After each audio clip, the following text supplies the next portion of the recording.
Mr. Smiley's popping in here to help holding it down, I believe. I hope. Anyways, let me try to let him in. Says there's three, the Major and Smiley.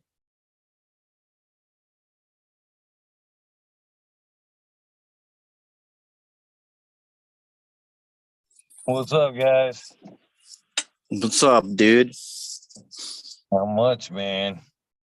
You driving? It looks like you're in a helicopter. Major and Smiley. No, I'm driving. Well, I'm pulled over for now, but as soon as you guys get rolling here, I'm gonna fucking hang out in the background and drive and participate. Rolling. What? What up, Smiley? What up, man? What up, Major? Smoking on some Jack of Aces of Jack, or what do you call that? Jack of Diamonds. Jack of Diamonds. Jack of Diamonds, man. Pretty gassy. Diamonds is the cut of platinum cake. That's the nickname of the cut. Oh, really good, man. My sisters too. There was sapphire, and turquoise, and there was all the different rubies. They were all. Yeah, we can fire it up anytime, Eagle, man. If we haven't already, let's do it. We're rolling. We're rolling, Major. Oh, we live right now? Everybody's eyes hurt. I'll make your eyes hurt. I'll just give you an auto. You know what? Actually, I have like some seedlings going upstairs, man, and I haven't been paying attention to them at all. Right? They're in those like 4-inch starter cubes, maybe. You know, like 72 cell for a 10 by 20. And sure enough, there's one little dude in there that's flowering. One little girl that's flowering. It has like an inch nugget on it. It has to be auto. Has to be. Has to be auto. It was a freebie. It was a freebie. So I was like, shit. As if it's Autoflower. And one of the males is flowering too. Shit. You guys hear that road noise? Had to be. I got a mic. Shut my mic off. It was like a little windy there. It's not that bad. It's like good action sound. It's like nature. It's like whistling winds of nature, man. Caw, caw. Something annoying in the background. What the hell is that? Sweet free. I was gonna say the best takeover I did was that guy in Australia. What's his name now? In the background, he had all the birds that were. It's like fucking gorgeous background. I don't know. We have this. We call it gray. It's just a gray. It's a gray bird, about big as a blue jay, right? I don't think it's a gray jay, but it's something it has a freaking weird call, and it does it like how would you call it, like a bird crying almost like it's a like that's my best impersonation of it. It might be a little worse than that. It sounds worse than that. Like that's good. You know, like add a couple more to that. A couple more autos points to that. It's worse. Did you get your autos yet, or what? Oh yeah, I got them. I haven't popped them yet. You got them in the dirt? No. This shit, right? Yeah. I have to bless them. Waiting for. Isn't tonight a new moon? Full moon tonight? No, it's a new moon, I think. New moon. Okay. Either one. Well,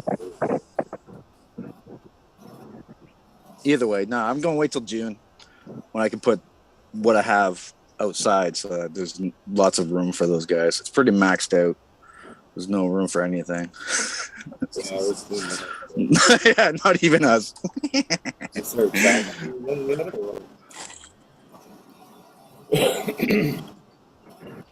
You say you had some that looked close. Big as nugs. Oh yeah, I chopped down a couple early ones there. I was running out of good smoke, man. I've been smoking the indoor stuff, dude. Even though this is indoor stuff, my boy just gave me some outdoor stuff from last season. Some a banana split from DNA, and he's been working that for about 5 years. And it has a nice little creamy banana, but then all of a sudden on the exhale, it's like a sharp floral. It's quite the contrast in toques there. Really interesting, and not a bad buzz, but he always picks this stuff a bit early for me, right? You ever mess around with like insect grass, like the Grass Valley stuff with the mealworms or whatever? It's like gold color. It's like gold sand nuggets. Have I messed around with it? What do you mean? Like use it as a floral spray and stuff like that? Well, I mean, used it anyway, I guess. Yeah. Oh yeah. That's a routine item, man. I always get that. That's like a staple. It's a must have in there. It's a must. Yeah, it's one of those must, man. It's kind of like some kind of clay in your mix. Like just add just whatever you can buy. You don't need much of it, but just add some clay in there. And some silt in there too. Some silt. Big jar. Old big jar in the house. I got all super fancy with the rocks, man, and I fucking what is it? Rock Dust Local. It's the website, and you can go on there, dude. And they got test results, all kinds of shit about the rock dust you want to add. So like the clays you were talking about, you can get a really finely crushed the salt. That's like clay. The clay is like a clay. It's like super powder. It's like a powder. I guess that's the classification of clay, right? A certain micron size, right? Between whatever size. That's all. Yeah, exactly. Particle size. That's all we're dealing with. What's up, Rez? Big jar. What's up, man? Trying to find a place to mount my phone while it's plugged in real quick. How's the Auto King doing? Not too bad, man. I'm still waiting on Buddy's delivery there. But it looks like I actually have some autos upstairs. I think they're called a Legendary OG or something funny cross. Really what is that upstairs? You got autos? Is that what I'm hearing? You got some Mephistos, didn't you? No, it was actually called Legendary Chicken. Legendary Chicken, whatever that makes. I want to say it has like a I-95 in it or something, but it sure seems like an auto, like 2 out of 3 on almost continuous light have flipped on me. Of course, it could, like I told you, that it has been in those starter cubes, those 72 cell in a 20 by 10 tray. So like, there's not much soil to that. It's basically almost like a rapid rooter, maybe 2 of them. Yeah. Like, there's not much root space. So they're probably, at least week 5 in that shit. In fact, we can go take a look at those right now, man. I'll just show them on display. Hopefully they're not dry, because that's the other thing with these. When you push them so far in these small trays, they always dry out on you. But Wait, you always got to water them about every 10 minutes. Yeah, almost, man, almost. Tempted to get one of those little auto pot systems. They sell just the little mechanism that can flood a tray to a certain level. I've been thinking like I might have to go that method. Like just giant trays that you flood. Bloody Jane's a pretty old, tried and true tech, man. Like, they kick ass with that shit. Simple too. You just run the pump, a timer for the pump. It pumps it up into the tray, and then you rig your drain, and you set it up to drain back. Like, don't do it, man. Don't do it. Like anything, it takes a little dialing in, I'm sure, but it's really pretty simple. Soil, man. Vader OG was always doing his shit that way, and it made it look easy as fuck, man. Just add this to the res, fill it up. Good to go, man. Yeah, of all the ways I've looked at, I've never done it, but of all the ways of doing it, that does look like the easiest way for running hydros with plumb drain. Oh, why? It's hard to beat, for real. Like, you can pump one of them trays full of plants and rock it, dude. Hard to beat. Oh. All right. We just try to get off. This is the little starter tray, right? Those 72 and those little fuckers. Right. There, bro. What the fuck? They Right, look where good is from he about now? the top 2-3 inches down. Dude, where's that auto? I went to get my medical card today. I was probably going to get so I could do my 99. I got over there. The shop's now closed. They do it online for you. That's I thought I renewed mine this year. That was great, man. Yeah, Major. That's pretty good work to get them that big, dude. Damn. No shit, dude. They're dead by the time I get them that big in a tray that size. Let me see that Right again. there. There it is. There, look at that. Fuck yeah. Auto. Where? Yeah, That's a pretty stressful ordeal. Where auto? Too, so. Pull it. Who dat? Who dare? Pulling it. I think it's probably about a week, 2 weeks in the flower, ain't it? Look at that cute little auto. fucking Champion. What the hell? I My like it. first I like it. in 8 years. Come on. What is that? What the hell is that? It's a legendary chicken freebie. I don't know. Or legendary. It's legendary something. Don't What'd you remember do? the name. What'd you do? Stick a whole tray that you didn't have room for in the flower room? No, this is straight up veg, man. This Nice is straight up work. veg. That's not a. That's That's high not stress. a. Like, they're all maxed out. Like they're all just through the roof. They're all just burning themselves. That is Just all going. high stress veg right there, man. Yep, maxed out. Maxed out. That was a full bud, man. That's pretty cool. I like it. Oh, there's that upside down fucker. Been kicking a bit. Upside down. Maxed out, no doubt, dude. He's got a thing. But we can't grow up, but we can grow down. I got a 1 by 1 square foot here. I can hang this fucker. It's fucking crazy that it's even growing like that.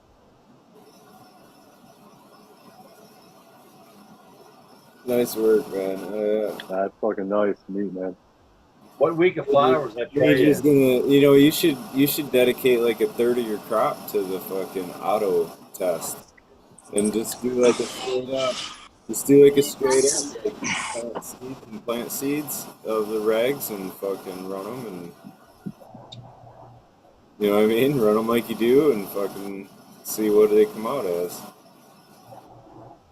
Because there's the argument of like fast finish or whatever for autos, but if it's a 2-ounce plant or something, like, you know what I mean?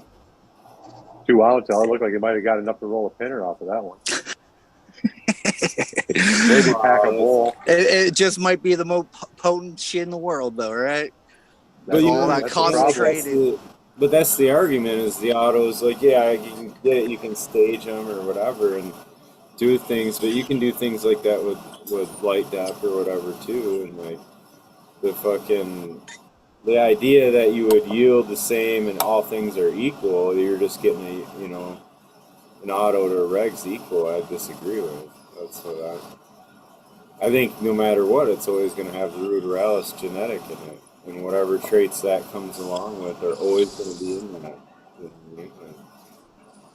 Maybe eventually they'll come like so weak and recessive though that the auto gene will dissipate to just the autoflower and trait will dominate, right? And then the auto will just be in the back seat. It has to be expressive to be the auto. So. The characteristics of the photo period have changed since I started growing. So I mean, they don't show sex as early anymore. And I noticed like some of these new polyhybrids, like, you know how we're so used to like, we can tell clones because they're offset nodes, right? I noticed like a lot of the new hybrids, like these seedlings will have offset nodes. Like it almost looks like a clone, even though it's a seed. Hey, wait for a bang. I told my neighbor not to do it, but he's out there doing it. He asked me for a sledgehammer. He's out there beating on the rim of his car. And I'm like, dude, you don't want to break the seal. Don't break the bead. He said, I think I hear it leaking. I said, if that's the bead, you'd have lost it already. He's out there beating on the sledgehammer. I'm waiting for it to go. Did he hit the curb with his tire or something like that? And he's trying to fix it? Oh shit. Oh shit. It's rolled. I was just over and looked at it. I mean, he's beating it like 15 feet. See, careful, man. Don't lose your head. You know, tires will take your head off. Oh, dude. Apparently on IG, a lot of kids have been pumping up basketballs to their max PSI, and this shows them bouncing it and just a couple hits, and you're like, holy cow, that's a lot of power in that fucking little basketball. Fuck yeah, there is. You can put a lot of air in one of those. A lot. I don't understand it. I do, but I don't. We're just looking Come at on, you're a teenager once, weren't you? Yeah, but yeah. Let's hear some dumb shit that Rez has done when he was young. Remember, I'll tell you one. I did the old Works bomb. You ever done the Works in was it Works? Tinfoil and put tinfoil, then fill it up with Works bathroom cleaner in a pop bottle. No. Yeah, it's the acid in the Works. I don't think it's in there anymore, but it's like hydrochloric acid or something like that. And the tinfoil creates pressure.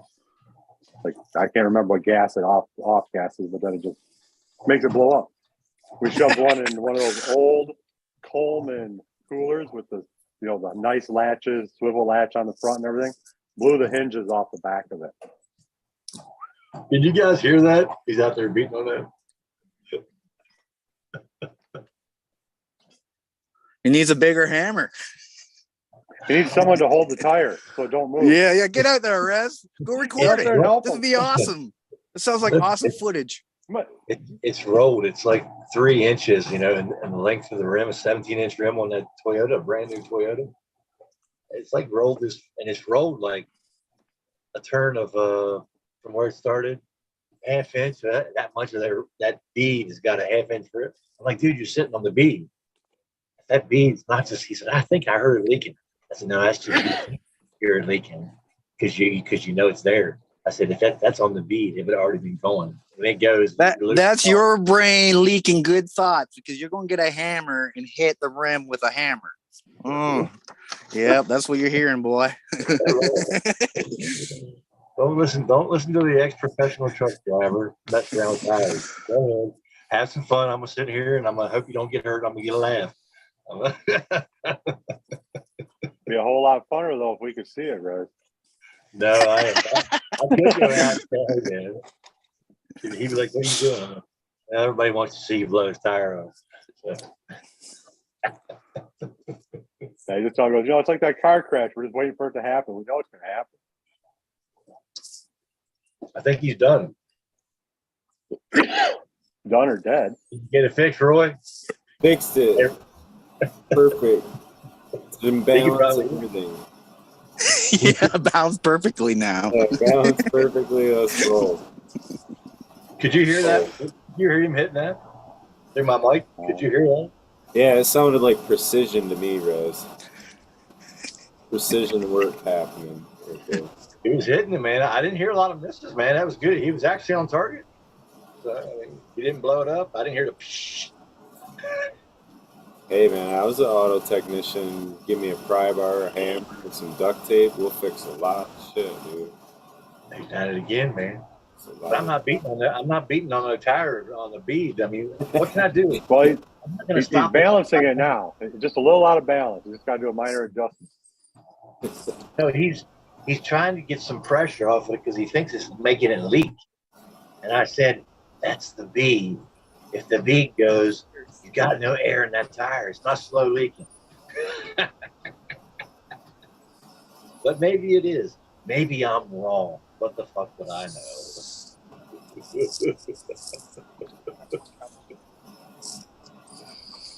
Oh, well, when he busted off, just walk out there with some ether. How many hours and put it back on. But he won't blow himself up because he's not putting air in it. The worst thing will happen, he'll get a nice real shock if it breaks that bead right there at that lip, and it just all comes out at once. And that Rolls the sledgehammer back and hits him in the head. Yeah, if the air, yeah, exactly. If the right timing is there and he hits it at the same time and pushes the air out, Well, I mean, I've done stupid. I have done stupid shit like that before. There you go.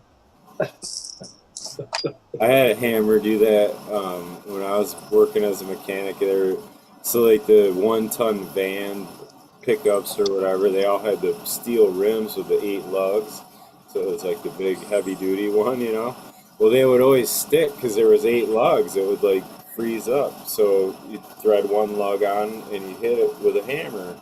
Well, I was hitting and my hammer, the head of it broke off and it bounced off the tire.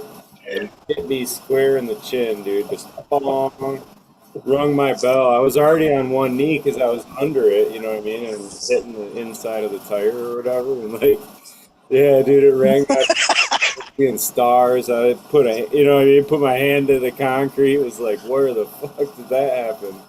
Yeah, dude was like, dude watching me was like, are you all right, man? I'm like, I don't know, dude. Like, they had to help me up, sit down and shit. It was, dude. That was That was like a 2-pound hammer. yeah, it was the littler, like it was the sludge style, but it was like a 2-pound. It was like 2.5 pounder. had Yeah. a short handle, you know. Damn. But it was But you still come to that point in life, you finally say, you know, I've knocked myself out more than once. Well, I was lucky. It hit me where it hit me was like on the bony part of my chin. You know what I mean? So it just, I was seeing stars, and it definitely hit the button. You know what I mean? But it like if it was, I was thinking about it later. If it was an inch higher and hit me in the front of my mouth, like my teeth would have been blown out, dude. That thing is a fucking solid mass. You know what I mean? Or if it hit me in the nose or something, my nose would have been all busted. But yeah, my chin swelled up. It swelled up like a. It looked like the man on the moon or whatever. Yeah. Chin. But did knock you out. Yeah, it did. I didn't lose consciousness, but I was dizzy as fuck. I was disoriented. Seeing stars, dude. I didn't know what happened right away. I didn't realize what happened right away. I was like fucking. Yeah, I got hit by Tyson, dude. I was like, what the fuck? Where am I, man? Like, yeah. That's probably the hardest hit I've taken like that. Like, that's better than the ones where when you wake up and they're putting you on the gurney and going into the ambulance. What the fuck is going on here? What happened? What happened here? Yeah. Why am I on a gurney? Why am I going into an ambulance? Sir, just lay back. Your head's wide open. Well, it happened so fast, you know what I mean? I was hitting it just bam right away, right into my face. Man. It happens. Yeah. Hammer. Being in tool and die, busted plenty of ball peen hammers and shit, beating on stuff. Fucking sucks. I burned the fuck out of my hand. I was not paying attention and working on a car, and I was like out of my peripheral because I was watching one thing and I was going to reach over and grab the upper hose, and out of my peripheral, I thought I saw myself grabbing the upper hose until my hand started to feel greasy, and I was like, why the fuck is the upper hose, radiator hose greasy? And shit, you know what I mean? And it was the fucking exhaust manifold that was like. And you were melting your hand? Yes, I was. It was that's why it was greasy, as the skin was melting on my hand, like, and it was like so hot that it didn't register. You know what I mean? Like it melted the skin or the pain nerve endings or whatever. It fucking didn't register right away like that. It was hot at all. Like it didn't feel hot. Like I remembered that. Damn. Maybe that's a secret power you have, Smiley. You can handle hot shit, dude. No, I couldn't. My hand fucking swelled the fuck up, dude. It was all down my fingers. They were like. Well, you can do it only for a second, though. Only a 3 second. The whole palm of my hand. Where my grip was, you know what I mean? Like where my grip was, it was just all fucking blistered the fuck up, and it was bad. I had to. Yeah, you had to switch hands for a few months, didn't you? Putting medicines, gauze, and shit for months on that shit. Burns suck, dude. Burns really suck. I know. I was a kid, like 8 or 9, and I did the napkins over top of the candle and burnt both my hands, like 2nd degree. But luckily, my dad had great big, huge ice fishing gloves that we just popped full of ice, and I just shoved my hands in there for days, basically. That's all we could do. I didn't learn, though. What is that, Rev? Looks pretty good. It's a half ounce of Blue Dream that is Blue Dream, but Not Blue Dream. it's Blue Dream, but it's just, it'd been better if I got it with a broken seal. You know, instead of them trapping the, I'd rather had a little the dryness happen from the top seal, and it had the little bubble on it. But that could have just happened because I was standing outside for 15 minutes talking to the driver, for 10 minutes talking to the driver in the 85 degrees or whatever it was, 90 degrees. No, it's definitely Blue Dream. It might be an auto though. If they've gotten the flavor close, yeah, it could be an auto. But this is small. This is a half ounce of small, but they're robbing. I paid 28% in, 28% tax today, and that's under the metal. These good people are breaking. Oh, I was out in. How much is that jar? How much does that cost, Rez? 128 for a half Dude. ounce. I was in. What's that, Smiley? Should be 100. It costs 100 on the Weed Mass menu. It's 15% charge, which I'll pay. They've already put it there for a medical. I have a medical in California for excise. It's supposed to help with the growing. That's why they put this there, and medical people are now paying for it because it's supposed to alleviate something off the cost of the growers that's making it so hard for them. So if it's helping my buddies in Northern California, Is that some DOA? Southern California, good. I hope it is. It's leaving. What's that, Smiley? It's the Death Star.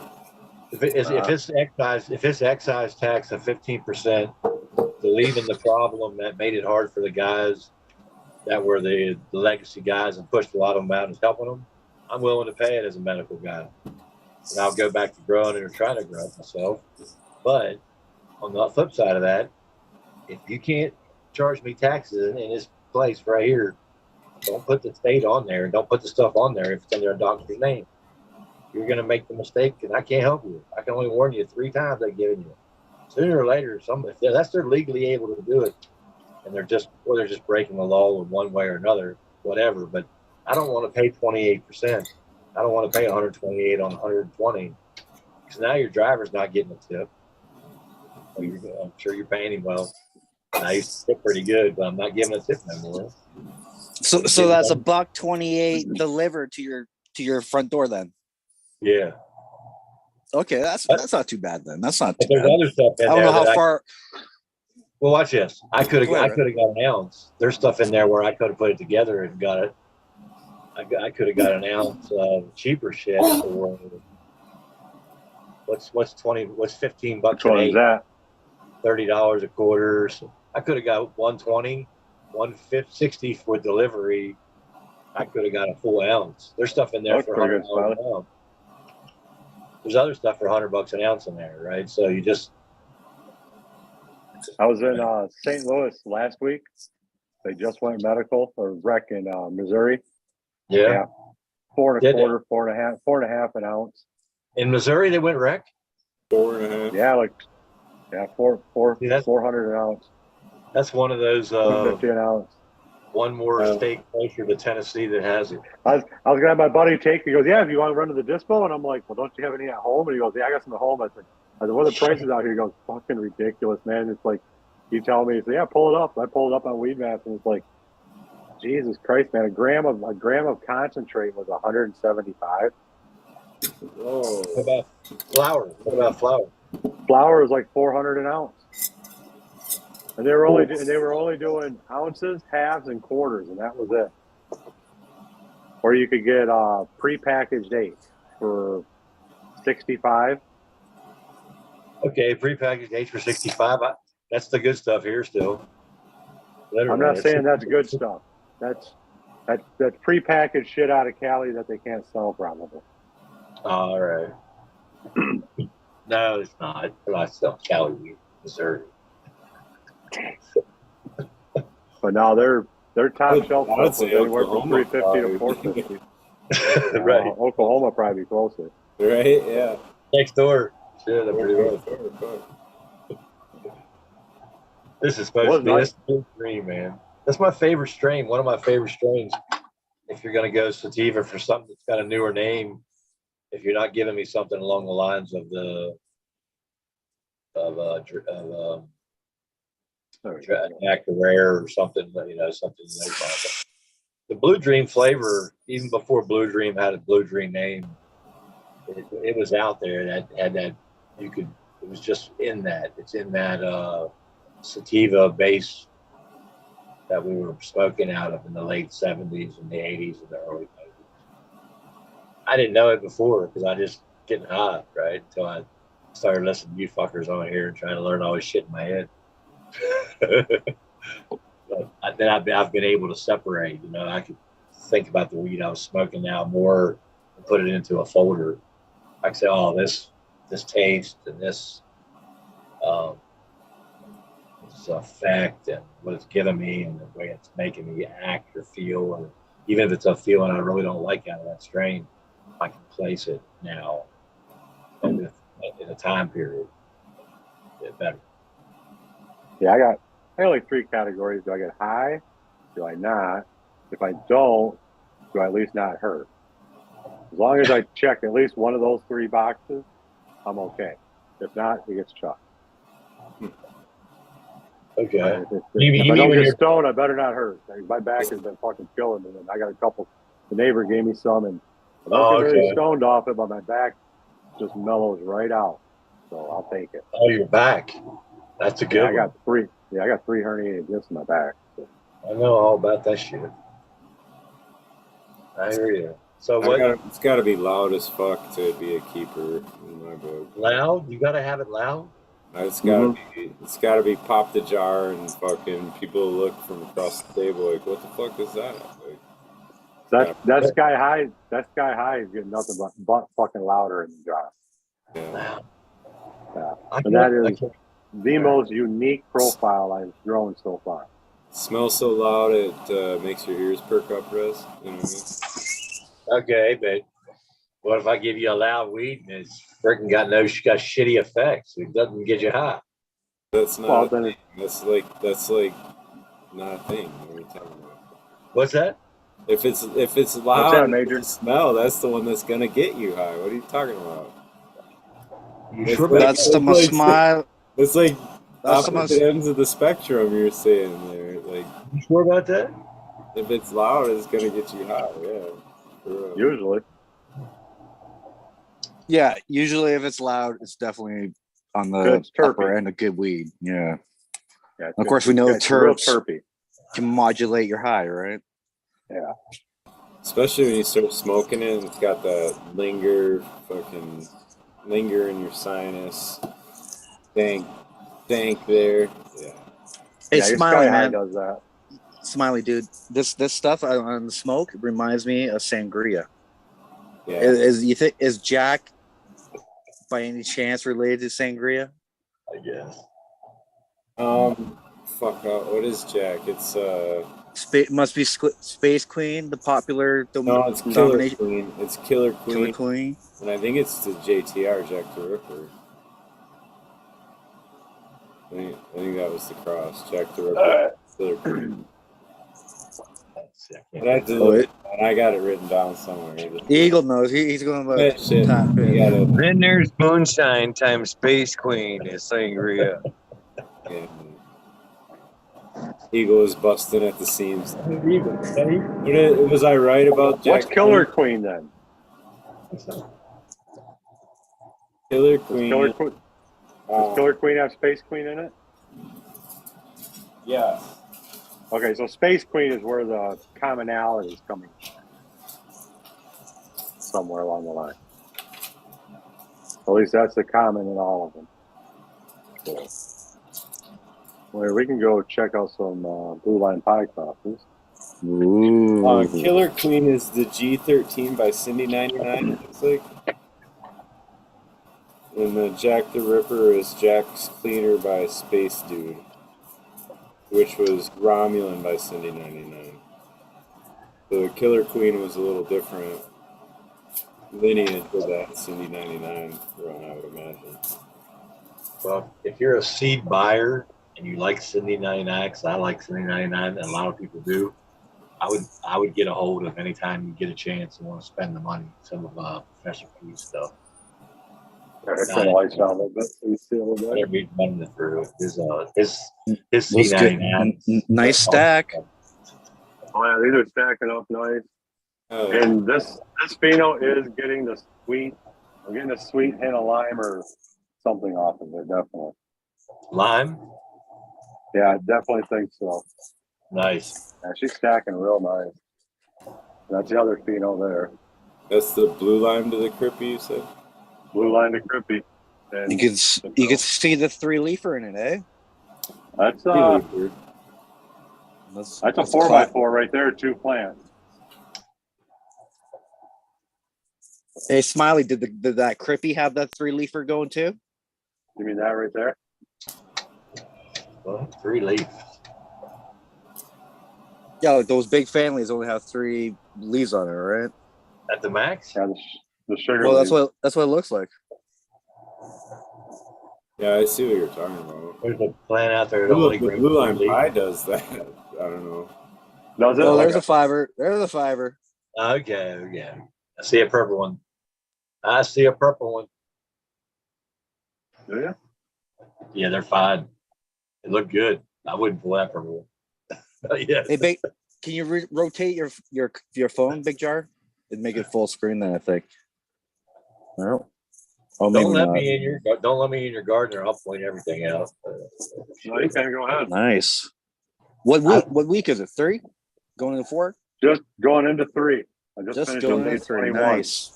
Does Looks it good. help to get closer? Does it? Looks good.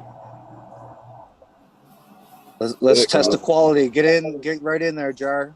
Get right in there. Tight. Ooh. Oh, look at it. How the temps been? Like, what's the temp range for them? Like, is it? Staying in the low 80s, about 82. Then about 70% humidity on everything. Woo! Damn. That's too high humidity for me. It makes you happy, but not me. I got lots of air flowing here. Yeah, okay, that's good. But you're in the jungle. That does make a big thing, though. Is the airflow.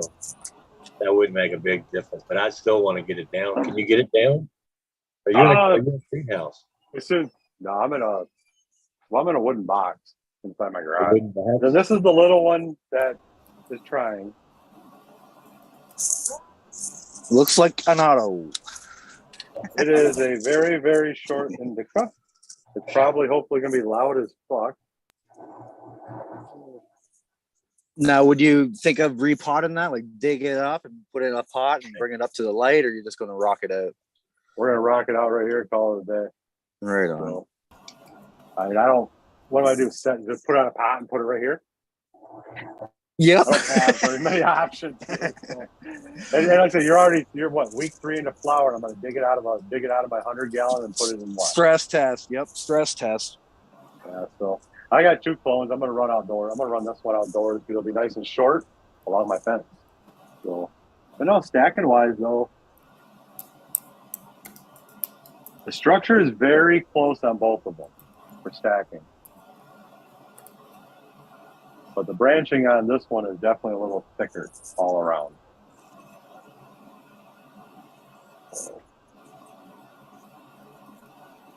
Oh, Very nice, man. thank you. I try.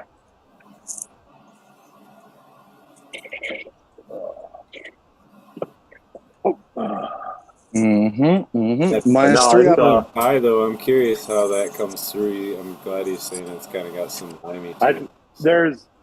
It's something, Smiley. I open up that door because lights are on at 8, so I get out here about 5 after, 10 after, so to check on everything.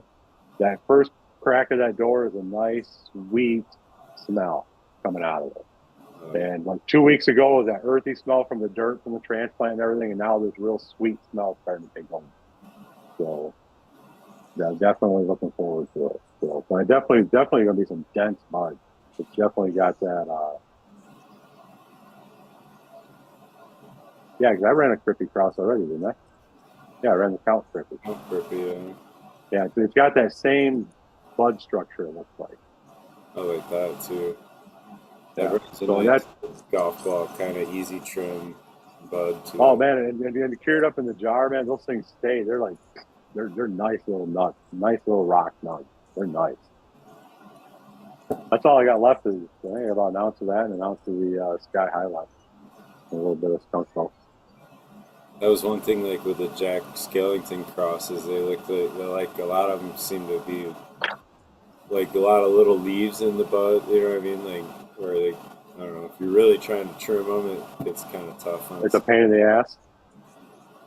Could No, I be. like that Count Crippy was a fucking beautiful trim. I think that was a problem. I didn't get enough trim for anything to make anything. Those are the ones you can shake real easy though, and they come out. But,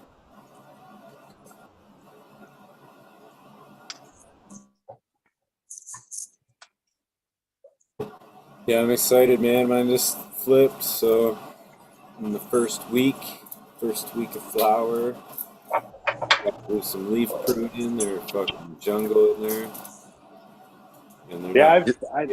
I didn't prune this time around very much, so I went and I've left more leaves on this time. So, You just flip, Smiley. Yeah. How many did you flip? How many? How big is that room? I haven't seen it online in a while. Mine are big jars. Yeah, yours when you went to the basement. I forget what the measurements were. It's like 10 by probably what, about an 8 by 10, 10 by 10. Yeah, 10 by 20, and I got it split in half basically. But it's kind of weird because I had to jog around like my furnace and water heater and shit. Yeah. Like, so there's like in the middle of the room, it kind of jots in, and like it's got a weird little. But it worked out because like that's where I put the carbon filter and the AC and all that shit. Yeah. I was just asking. I was just curious. I hadn't seen your room in a while. But the flower room's 4 lights, so I'll have like basically 4 scrogs. Whether I don't know however many plants you would, but it's like 4 4x4s basically. Did you keep all your lights when you moved out of the barn? Not all of them.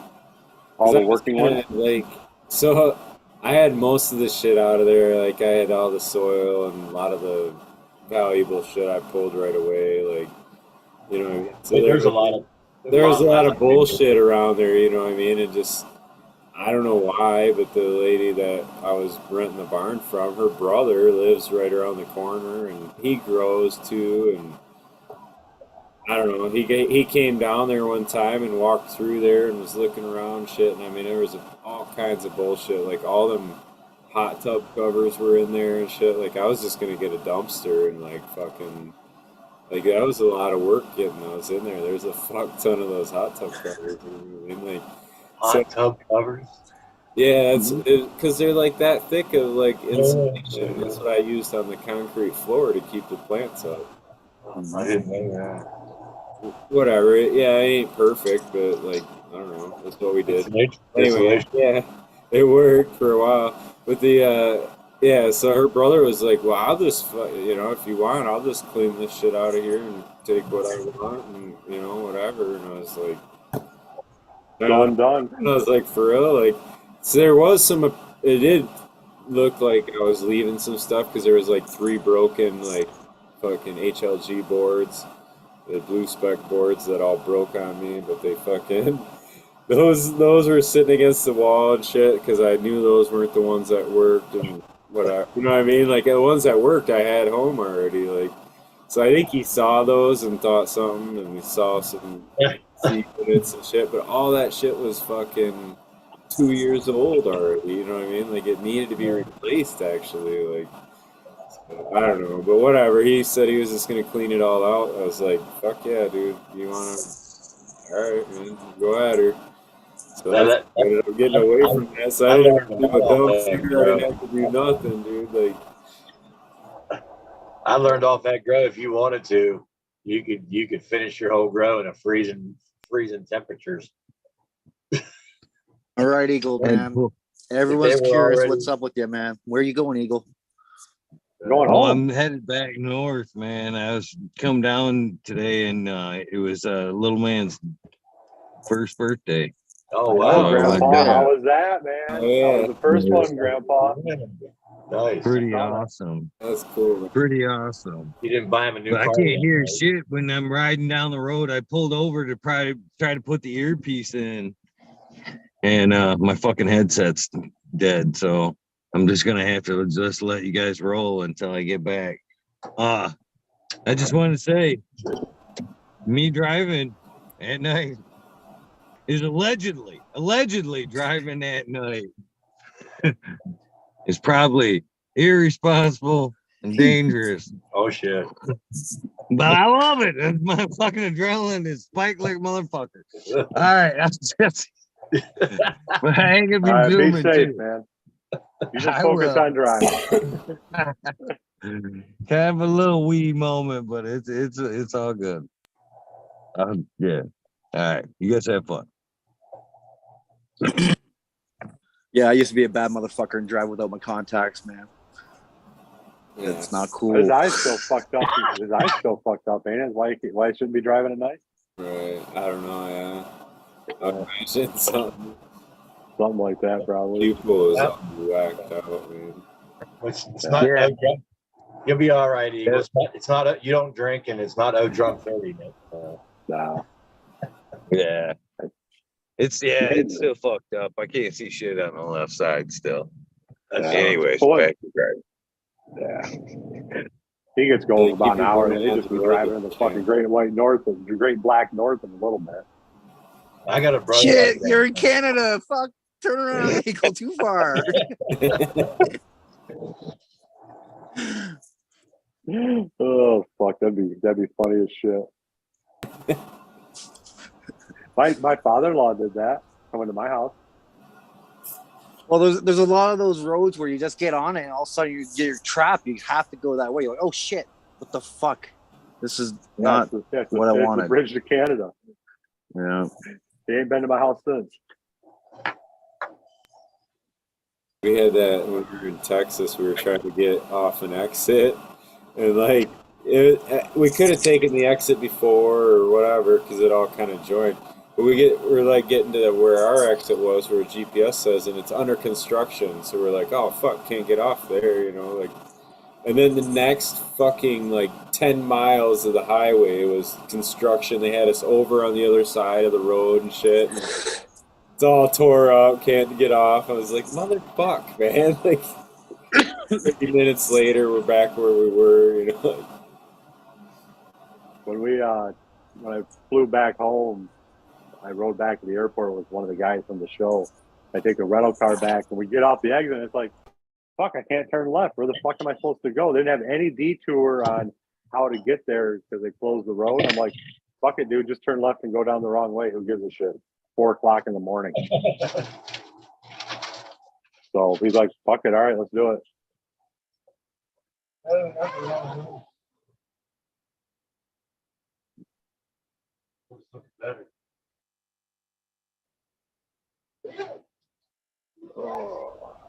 I got potatoes coming up. So yeah, Potato? I left my fucking Potatoes. peppers outside last night, and the frost killed them all. Yeah, I think mine got hit by that too. My tomatoes were kind of not so happy today. Tomatoes, you said? Yeah. Oh, okay. I bought one yesterday. I planted them pretty deep though. They were probably a good 18 inches to a foot tallish, and I planted them about half the height that they were. So Oh, okay. yeah, I kind of got I them. planted it. And it was like the top layer was kind of dry when I was digging in there, and the minute I got down, you know, a hand's length or whatever, 5 inches or whatever down into the soil, it was like nice and moist, and so I'm excited about that too because I got the base of the roots down deep enough, I think, you know. Yeah. Yes. I got it. I always wonder about like watering on my tomatoes because it's like they need enough water, but they don't like too much water. You know what I mean? Like they're kind of picky like that with like cannabis is. Like You're in Michigan. Watering, you can get a huge difference in how they grow and like How fast if you water too much, they split. Yeah, the quality of the fruit or whatever. I think the split is more of not how much rain they get, but it's something that happens. I used to see it at home in the garden. I can't remember now. I'm starting to lose it. I guess I just didn't pay attention enough. But yeah, it's when something happens with the sun, when the sun gets hot, and you get a lot of rain. I think there's a combination that takes, but I could be wrong. It might split all the time when it rains a lot. There's some big mushies, Major. If you're talking, we can't hear you. Who's that? He's a movie. No, no. No, I wasn't talking, man. I was just explaining to the wife what I'm about to do, which is take a spore print of this early. This won't hurt, honey. Just hold still. This is a nice early cluster here, right? Yeah. Like everything else is pinning pretty good. Don't touch it with that. Set. It's at that point where it's fairly resistant, right? It has pretty good, like it has good resistance right now. It's beyond the point where contamination is a concern. Only right? That because you're wearing I still like to wear gloves. We saw his veg area. Okay, he's 7 weeks into rooting club.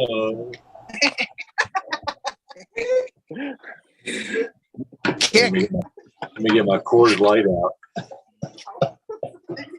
I think it's so good. What's up, man? How's it going? Good. Long time no see.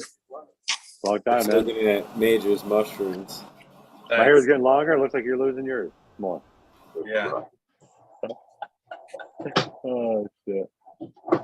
Busy week this week? Yeah. I kind of impromptu got a project dropped in my lap. Well, I already work on this project. It's that methane extraction system I've posted about a couple times, but now I'm in charge of the whole field site now by myself. I'm a project manager and an engineer that I work with, but one manages the budget, the other one I just ask when there's other things that I can't figure out because he's smarter than I am. So that's it. Nice.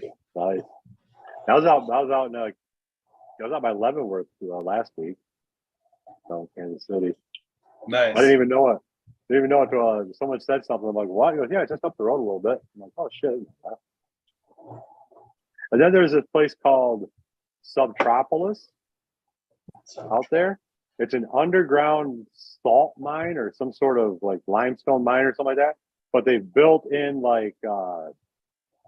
Ford, or there's a auto manufacturer that has basically an in and out down there to all their manufacturing that's down there.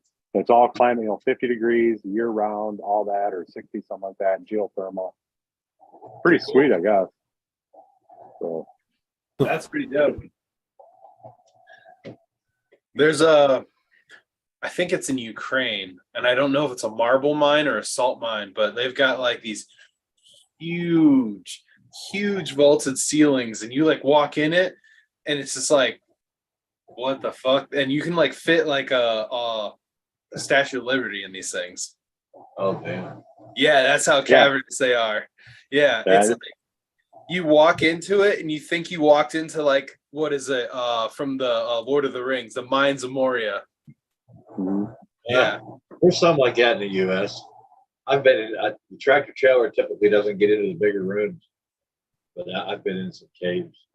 Just the first time you sit there and you actually watch somebody go in before you go in, and the truck just flies into a hole with 45, a black hole at 45. You're like, all right, I'm gonna do this one of these days. You just disappear into a hole. It's pretty wild, It's just because if you're not going in, you can sit at an angle where it looks like this guy's just driving in, because you can go into a place where there's a driveway going down and there's a sign and there's 8 caverns. You're hitting one of the 8 caves going into 8 different tunnels for your tractor trailer. And the guy just comes down the hill and he does it all the time. And you watch him 45 mile an hour go into a black hole. And it's just wild to watch. I mean, it's just did he just do that? It's just the weirdest thing. Just from a different part of the country. I've never seen this. This baffles my mind. It's right out of a movie, man. And I just sit there and watch the guy where I couldn't go into a hole go in and out of this hole. It was wild. It was just, then I finally went into one, and it was like, this is pretty wild. There was this one video I saw on Instagram, and there was like a whole little convoy, or what is it, like train of carts, and they're all hooked up to each other, and everybody's kind of like, you could have like a bucket for like material, or the people are sitting in it like Indiana Jones style. Well, there's this one guy kind of just sitting there in the middle, and he's got a stick, and he's got it hooked up to a cable above him, and it just keeps sparking as they slide. That's where he's getting power for the motor to move this thing. Because every time he takes it off, the fucking thing stops, and he's got to hook it back on and keep going. I was like, are you fucking serious? Whoa. So did he draw the long straw or the short straw to get that job? I had no idea. It was just a reel, and I was just like, what the fuck? I'm sorry. That's a nice one there. Up till I was about 19 or 20, you probably would have had me doing that. And that I was like, nah, I'll pass on those adventures. Mining's crazy, man. It's dangerous as fuck. Yeah, but that one I can see. I mean, because I've been on, do trains and different shit, gondolas and ski lifts and all this stuff, and I can just hold some metal. I don't get the people that are. I've been to some third world like islands. When you go to the third world like countries and you see some of the shit they do, and you're like, all right, home people are that kid's complaining he's got to work. Down here, that kid looks like he's having fun doing that. You're doing something on a bicycle or on a moped or some car that you think's falling. Well, come to California, you'll see cars that you think are falling apart that shouldn't be on the road, driving on the road. Sometimes it's like a third world country. They don't mess with them, man. That car's running okay. You can be missing your hood, your trunk, your windshields can be cracked. They can be broken, not even taken out. They won't pull you over. Really? Unless you're breaking the law of speed, and they ain't gonna mess with you.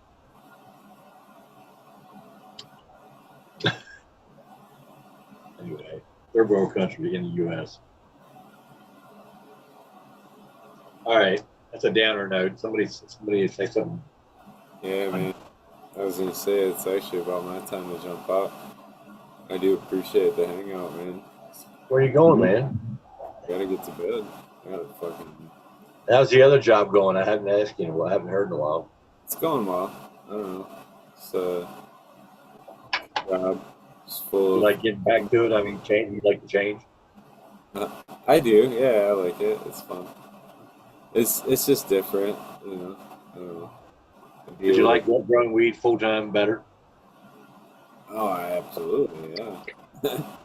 Do you? Not for the loss of pay that was happening with it, no. So. Yeah, but so from that time to now, do you still appreciate the? Damn, I ain't got to do that drive and that late every night anymore, and make that. Yeah, absolutely. I appreciate that. That's the winner in the whole situation. Yeah, so I have to be home every night, have some regular kind of scheduling. And an 8x10 room. You 7:30 to 4. It's like kind of gravy. An 8x10 room, just an 8x20. So an 8x10 area for a flower can pull out enough flower for somebody if they wanted to make a living. Yeah, I'm mainly just doing head stash. I ran out this last time, so I'm all spooked. So I'm telling everybody, like, I don't sell my weed. I know, you smoke 20 blunts a day, so I mean, shit. I'm just straight up with it now. Like, I don't know. I'll get something for somebody if they want. I got connections. I can make something happen. I'm not trying to be a dick like that, but I'm going to keep it. I was thinking in the way that if you were still a medical, just in that 8x10, you could have a medical and still in Michigan and make a living. Yeah. You don't think so? Not make a living. Make a living. No, not when you're competing at it's $20 like you could maybe do like a side thing, but They're making a living off it? No. I mean, being a What do you think you're gonna pump caregiver? out? I mean, how much weight do you think you're gonna pump out, dude? Like 5 pounds? Like what? What, an 8x10? Right now, if you're really popping, maybe you might get 1,000 a pound. Pound. 1,000 a pound? Yeah, that's if you're lucky. I mean, you're honestly competing with $30-$40 ounces. That's what I mean. If it's looking nice, I'm sure there's people still getting more than that or whatever. But you better be out. Why did you get rid of that one? And you gotta have the right connections, and you gotta know the people, and like, it's not like it was. It used to be you could anything you grew would fucking somebody would buy, right? Like not anymore, man. It's gotta be certain quality or nobody buys it. Like, Yeah. I think the bigger thing here is I think they're more concentrate. It's a bigger concentrate market nowadays than it is a flower market anymore. So you got to be growing for that and trying to get rid of that. That's what I'm seeing at the shows and stuff that's selling. To see more of that now. So are more medical patients in Michigan growing their own med now? Or are the more, since it's lower, those same patients that were buying from the other caregivers now buying from the system that's way cheap? I have no idea, man. What's that? I think it's a little bit. I think it's a little bit of B and a little bit of A. A little both. So, I hope it's a lot of people. A lot of people. Hey, I've decided to grow my own. I'm sorry, I can't buy it from you, such and such caregiver anymore. I think with the prices being as low as they are, it's probably gone down because it, if you're trying to justify growing your own, unless you have the interest in it, it's work, it's extra money too, laid out. Initially buying equipment, you know what I mean? Like there's some layout to it all and work with it. But it's nothing if you start with doing it outdoors. It's not much anymore. not much of an option here though. That's the problem, right? You got to remember what we're True. I'm just saying, like, but to even grow it outdoors is a lot of work, and you can go buy it for a $30 ounce or $50 ounce, whatever. $30. Are those good ounces? $30, $50 ounces? Is that clean weed? What do you mean by clean? good? Yeah, clean. Dried yeah, right? Good. Dried right, not all kinds of washed right. It's a year old, is what it is. It's a year old. Year and a half old. Really? Year and a half old. So no, I don't want that. Yeah, but like I said, the closest town to me has probably got 15, 20,000 people in. They got 6 dispensaries. How many people? Probably 15, 20,000 people. And how many dispensaries? 6. Are they packed all the time? Yep. Really? Unbelievable. Yep. It was wild. I'd say the most expensive weed in there is probably they might be selling something for $200 an ounce. I'll bet you everything's closer to $1.25, $1.50. Yeah, they like their top shelf. Yeah, we're a little cheaper on this side of the state than I think what it is on the other side that Smiley's on. But it was wild, man. I watched the parking lot fill up, man. When I came back from Tennessee at the end of January, and I went to Illinois when I left Tennessee to get some smoke, to pull into the parking lot in this big, pretty good sized store, pretty good. I mean, a fast operation. I mean, they were fast. But there was like 50 people in line before it opened, and it was like the parking lot was empty, and there was 100 cars before there was it was time to open up. And it was just a line of people who got out. Finally got in. I was like, this is every day, bro. Yeah. It's like that liquor store too, man. Like, I don't know. They're just emptying the store, I guess. But they should be able to, supply a lot of people. Like there is. Oh, you said Missouri. But now you said Missouri. There's liquor stores. There's drugs. The drug store or whatever. Well, the state I want to be living in makes sense. They have surrounded by it, but they're still freaking so red they'll throw you in jail for it. Sucks. Tennessee's surrounded by almost fully surrounded. Kentucky just went medical. Mississippi's medical. There's some kind of medical in Alabama. Yeah, Virginia is legal. Arkansas is medical. What ones are left now that aren't? The only one in Tennessee, the only one left is Georgia that has nothing. That's not legal. Texas. The only thing Tennessee, the only thing touching Tennessee, Tennessee's touched by a bunch of states. You know, it's a big state. Did Texas do something this year? Because we got to go there later this year. It'd be nice to not have to fucking. No, I think they got a didn't make medical. Their medical is super restrictive if they have a medical program. Their more open one didn't make it. They got the Joe Rogan program. If Well, you got enough money, you can have a security detail. You can smoke weed in Texas. I just heard they're strict as fuck down there. And, Yeah, I don't fuck around. They can fuck with you over the smell of it and all that shit. And like, Yo, Georgia and Texas. Georgia and Texas are the two states you don't fuck around in. Tennessee. yeah, and see, we get all relaxed up here now with no red state, and then you go to a red state and you got to get your red state Indiana on, dude. You got to have your game on. You can't be smelling like shit. You can't be fucking.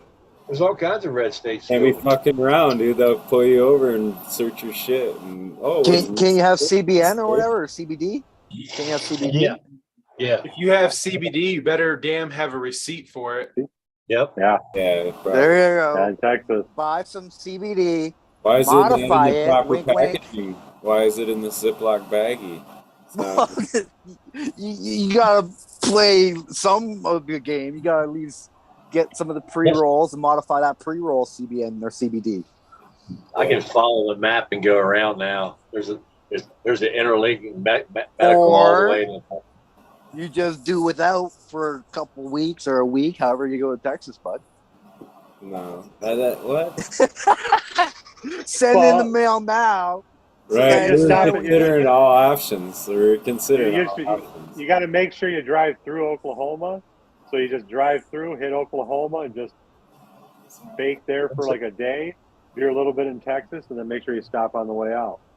Yeah. Did Oklahoma kick in yet? What date? What's the date for Oklahoma to go rec? What do you mean? Oklahoma's had it. Yeah, Oklahoma's had it. Didn't they get rid of the medical? And now it's all rec. No, they just been trying to fuck with it. I just drove through Oklahoma going to and from my mom's funeral, and if you don't have a medical card, you ain't buying it in Oklahoma. It's rec. No, it wasn't then. It's supposed to be anytime. Right now, anytime. Did it go May? Is it June? Is it July? What day is it? I thought it was already. I know. I just know people that worked at dispensaries and have like come and gone because the dispensaries like gotten sold and stuff. Yeah, they had their rush, like whatever. Somebody's on Google right now saying, "Is Oklahoma legal?" I'll fucking Google right now. Who's the moderator? Hey, moderator, you on the ball out there? I can't see anything. I'm on my phone, so I can't do shit. Who's out there? Is John out there? John.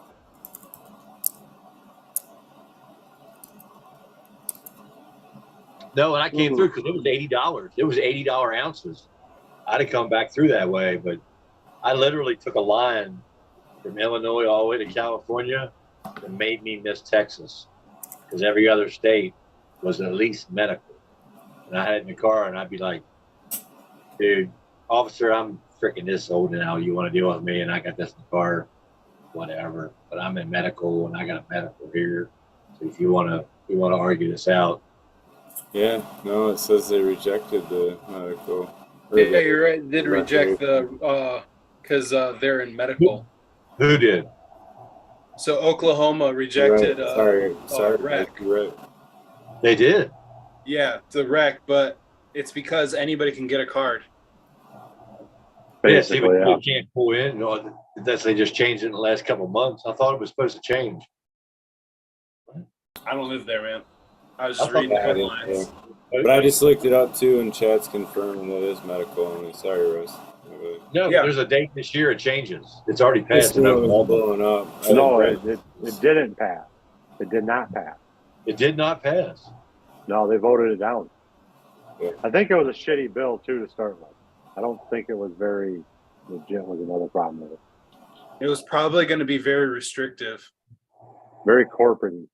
Yeah. See, here's the thing about it is, because I just came through there, took a back way, broke down in the freezing cold, it had to be towed, got a mechanic in the middle of the morning, ask all kinds of questions. They'll still bust you. They'll still bust you. They'll still mess with you out there. It's crazy just because it's not rec if you don't have your medical. I figured that's the Wild West, man. You know, that's they kept it medical. Well, hey guys, I'm gonna go ahead and go. Thanks for having me on. I was only able It's to okay. a little bit. Yeah. Later, guys. Cheers. I'm gonna jump Cheers, out. man. Later. Good night too, brother. It's all good. Yeah, later, guys. We'll talk to you later. They didn't go all out. You know what, California? I wish I'd have moved here before it was recreational. It was just medical, right? Because I guarantee you, right now I'd be getting good organic weed. I could ask anybody. I could just go to the grocery store and say who's trying to grow it organic. There's somebody medically trying to grow it organic. But now it's the way it is. It's hard to find. I'm sure there's still guys for people around here, because I'd rather give that person at their house the money from the yard sale for their stuff than I would the store. I mean, because I just paid 28% interest. I mean, tax, 28% tax. That's insane. Our usual is 13 up here on everything. Well, almost everything, right? Yeah. Well, I've already said I'm okay with the 15 as long as it's going back to some kind of tax relief or break for the growers is what it's supposed to be, to take off their tax so they have one less point of contact or something. And there's a tax off the growers. I'm all cool with it if you've added on for that. And I'm not growing it myself. But these other people sneaking all the other shit in. Okay, Mr. Dark guy, Mr. Riding the red line, whether you're legal or not, you're going to go ahead and mess with the state. Keep charging people taxes. Sooner or later, you didn't learn anything from Al Capone. Do all the other shit, get away with it. You start mixing with their tax money and taking money you're not supposed to take. Sorry, sir.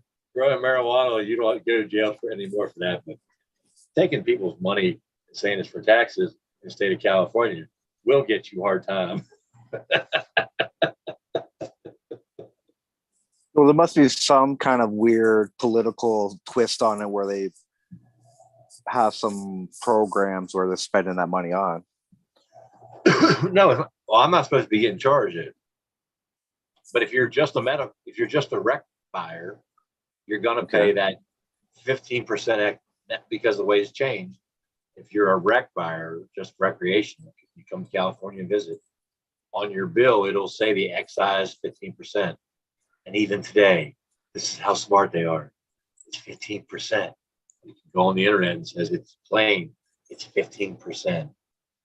And they get, and my bill was $100 for the weed. Where the hell's it at? $100 for the weed. And they charged me $15.60. It's 15% of $100. Damn, major. They went to a different school than we did. So, I told 3 drivers to go back to this place because they've been pretty cool and they're trying to follow the law, but they're doing something wrong here. Whether somebody knows it or not, I don't know. But I said, hey, 3 times, I'm telling you. Al Capone. You think they, all these governments, they make you do your own taxes. All these stores, they don't add the tax to the final, to the price that's posted on the shelf. Like you have to do, the calculations yourself. There's always that tax that you forget about. It's not as easy as it should be. This is $128.87, and the subtotal was 100. I was like, it's 28%. You're charging me what now? Because it's not legal in California. That's the tax right there. They have tagged on for a regular rec seller. If you go on Weed Maps and see the people I'm talking about, it would say medical. means you got to have a medical license for it. So anything on the receipts shouldn't have anything to do with the rec market, with the rec tax. But they're probably at the point in their life where they're just like, we're just going to run this out as long as we can, baby. If we get caught, we get caught. If not, we're taking all this extra tax money out of these weed smokers' pockets. Because they get weed delivered to the door and they're still keep delivering it. So if they keep ordering it, we're going to keep taking their tax money we can't take, which is probably what they're doing. And maybe they'll get caught, maybe they won't get caught. But I won't turn them in, but I will. I tried to today. I tried to go get my medical card so I can go all the other places in my area that will only take you if you have a straight out medical card. This one has their thing through a doc. Have a doctor's name on here. I thought about going to him. That's the guy I went to today. I might have brought it up. We did a video conference because I've paid him $250 for my 99 plants before when I first got here. I think I paid him 200 or 250, and I've seen him on video 3 times. I think I've had 2 cards from him, and he has his name is right here on this receipt because he did a interview for my medical card for this cannabis company. So this guy's like tied his medical license now to something where they're breaking the law.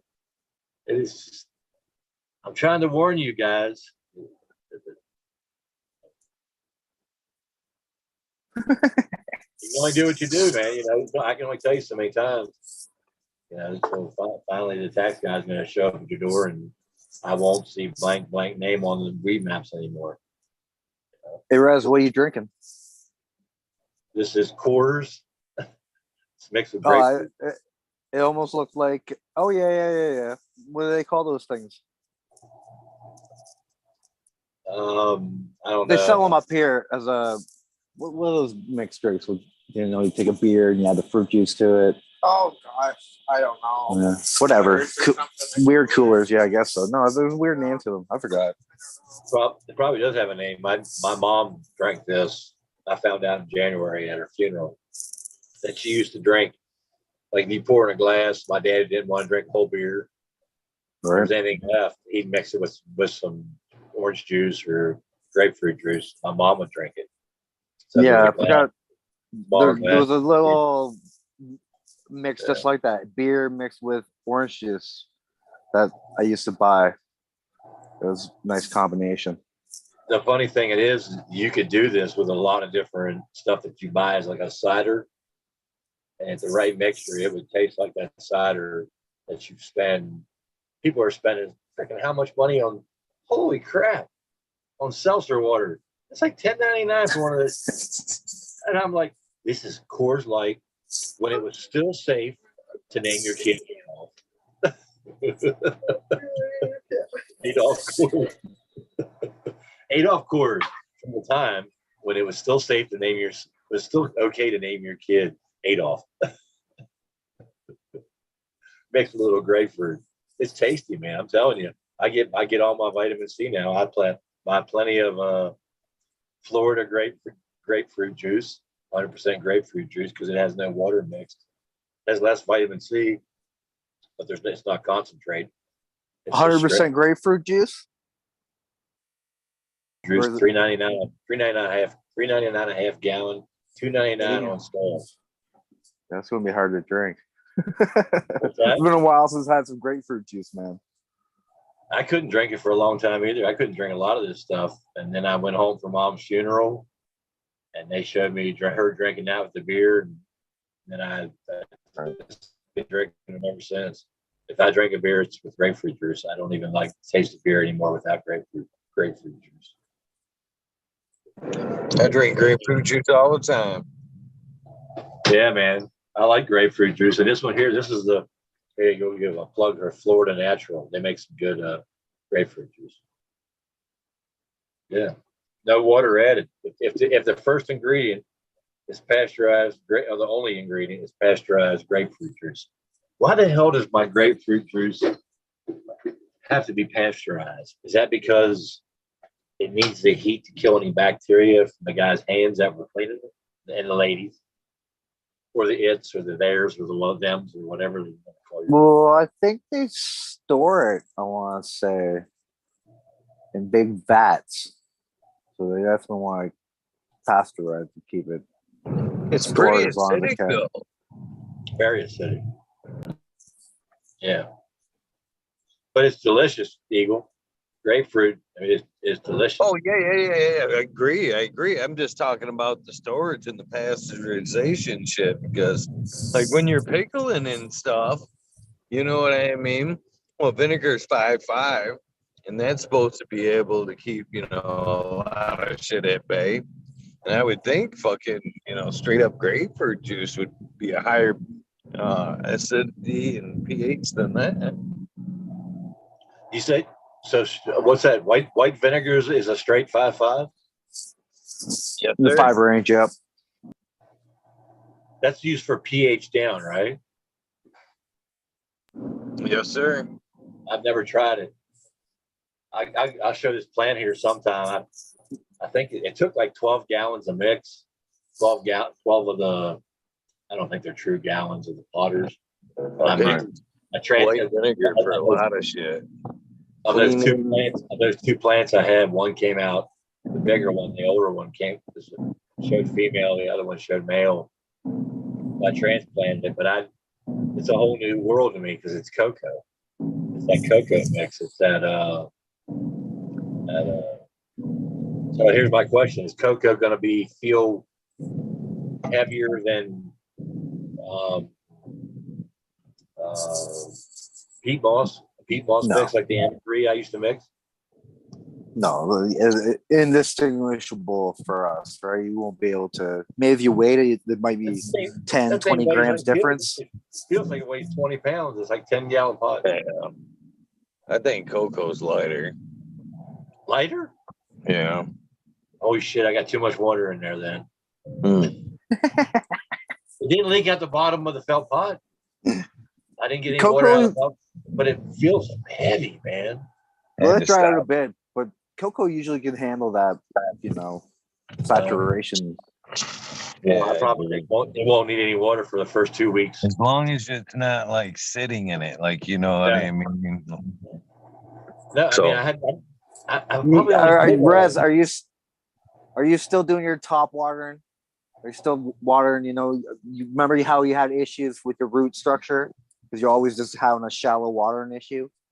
Are you still is that your still tendency? Is always just giving it a little bit of water every day? Well, this is that one. I just took it out of a gallon pot and put it into. I thought I was putting it into a 5-gallon felt. I guess I put it into a 10. It took like 12 of the plastic, 12 gallons of. All right. So I filled it up with plenty with a mix with the Dr. Earth, Dr. Earth, yeah. But man, I only put like a gallon of water on it. I just sprayed a gallon of water on that 10 gallons, 12 gallons. And I picked that thing up. I'm like, this freaking thing feels heavy. It feels way heavier than 10 gallons of M3 Michigan that Michigan M3 did when it was supposed to be dry. And then let it dry out, man. Let it dry out for sure. What I'm saying is that's a good felt pot in a tray, and no water came out the bottom. There's no water running out, touching the felt or nothing. I'm just like, is it droopy? No, it was already acting like it was like pissed off because it hadn't been transplanted.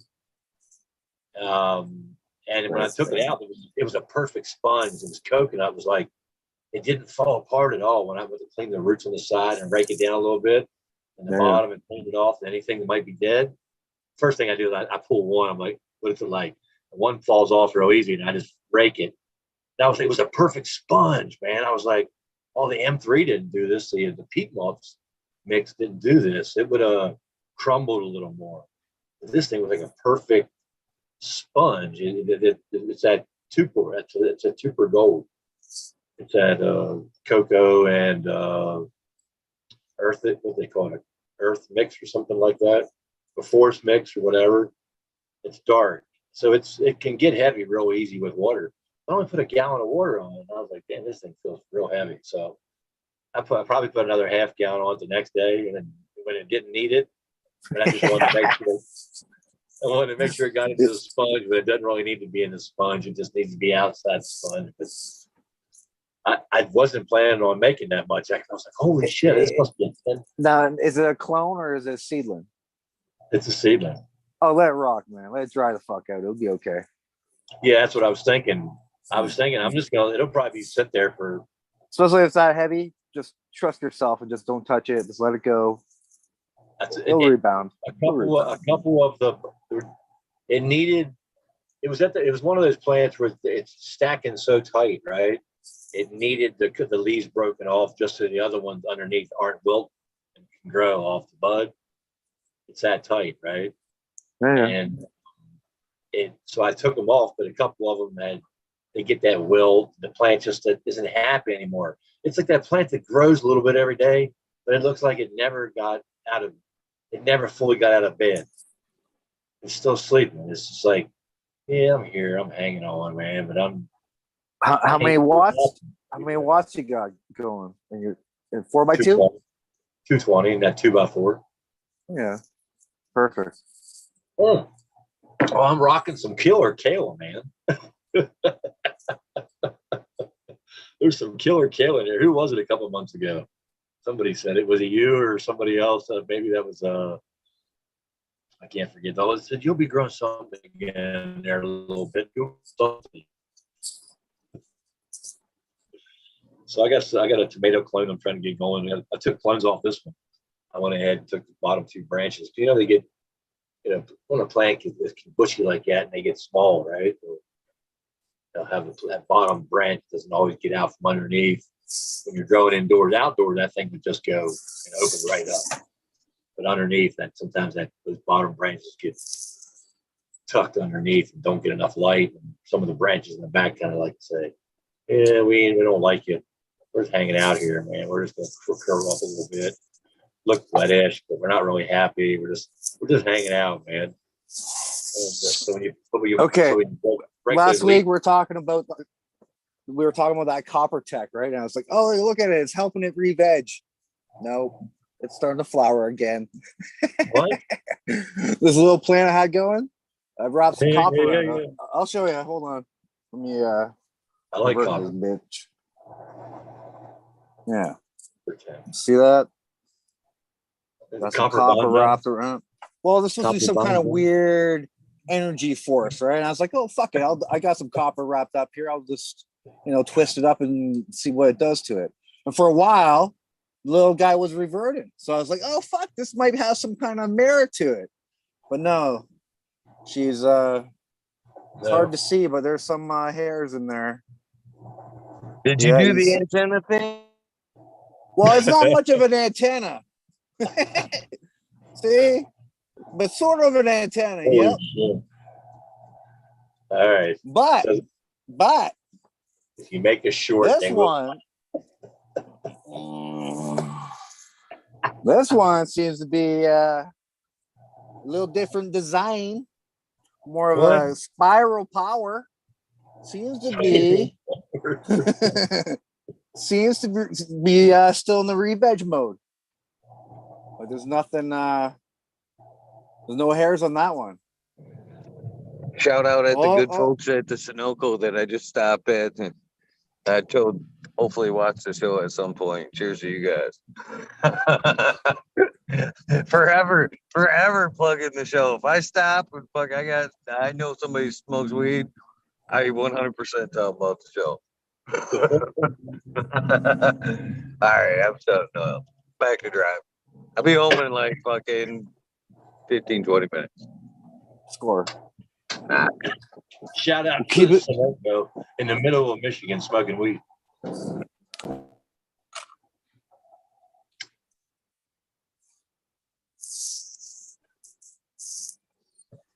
Who's still in the house here? Who else is in the house? No one. It's just us. Everyone left with Smiley. It's like, oh, see ya. Peace. Where's Smiley left already? Yeah, he's still working, man. Like 8 minutes ago.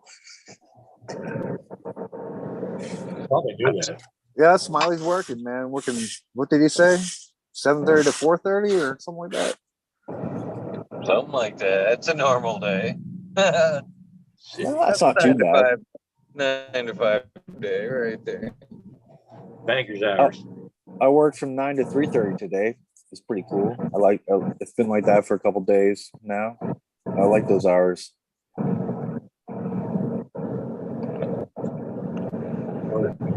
9 to 5 ain't bad. Yeah. All right. Been a minute since I do it. I make everybody work around my schedule. Jesus. You know, they talk about you on site. They're like, oh, here comes that prick again. Working on his schedule. Imagine this new guy showing up. Jesus. I don't think he even cuts straight. How about you? Yeah, his cuts are horrible. Oh, my cuts are perfect.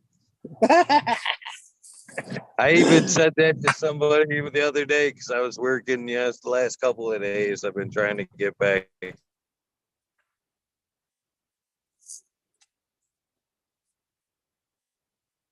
I think you just muted yourself somehow, Eagle, or you just fell out, dude. You hit a black zone. My marks are, my cuts are true. There it is. Earth Eagle. Earth Eagle. Community Eagle.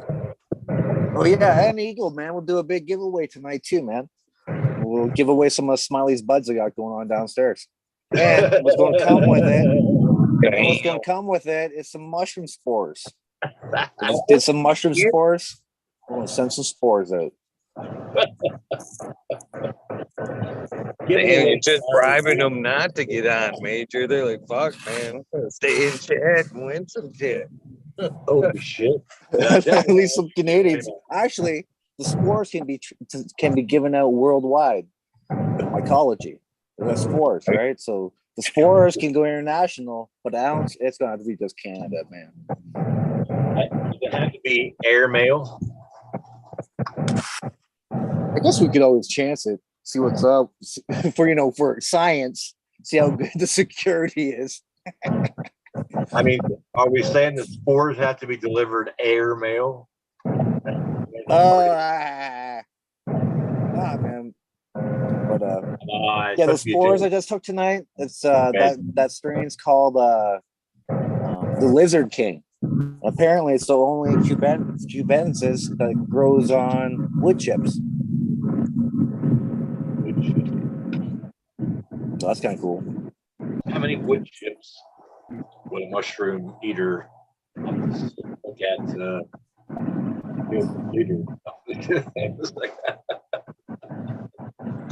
Why do I think fucking for some odd reason it's a fucking I could handle Lizard King weed, but for some reason when I think of mushrooms and Lizard King, man, I'm thinking about easy fucking shit like the Cheech and Chong movies where you're running around and actually fucking lizard-like and shit. You know what I mean? You remember in the movie where they turned into fucking lizards? Fear and Loathing in Las Vegas? No, it was one of the Cheech and Chong movies where that cop started turning into, he was smoking the weed and he started turning into a lizard or some shit. Fuck. As if I don't remember that. Yeah, 100%. Maurice, he started hiding it and shit. Yeah. Stacy Beach or some shit like that. It was a cop. It was the one where they fucking were doing the fucking comment and shit in the beginning of the movie. Oh, okay. It's one of those ones then. You know which one I'm talking about? Well, it's one of the later ones, obviously, not one of the beginnings, right? I would think it'd be one of the earlier ones. Up in Smoke, probably. I think it's Up in Smoke. Cheech Chong, Up in Smoke. It's the second one, not the first one. I'll be back in a second. Hold on. Either way, I'll have to rewatch those motherfuckers. It's been a while. It's been a long time since I heard that one. I've seen that one. Even heard, when was the last time I fucking actually seen a Cheech and Chong, man? Cheech and Chong. Oh, I think I have one of the Corvazes brothers or some weird shit. One of the worst DVDs ever. Kwezi brothers. Some kind of weird, one of their later ones, anyways. Corrican brothers or something like that. Yeah. Some Caucasian funny brothers. Swayze. Yeah. Something like that. That was their worst one, wasn't it? Yeah. All time like horrible movie, man. Your brother, that was terrible. Yeah. I don't know about all time because I believe that like sits in with like the Kiss movie or some shit like that. Oh no, man! Me and my wife were renting movies back in the day. You know, that's what we did on date nights. And there was just something like Ghost Island or some bullshit. I want to say it was like a Canadian film, but that movie, Ghost Island or Island of the Ghost, some weird shit. That is by far the worst movie ever. If you gotta. I don't know if it's even possible to find it. Maybe it's online. I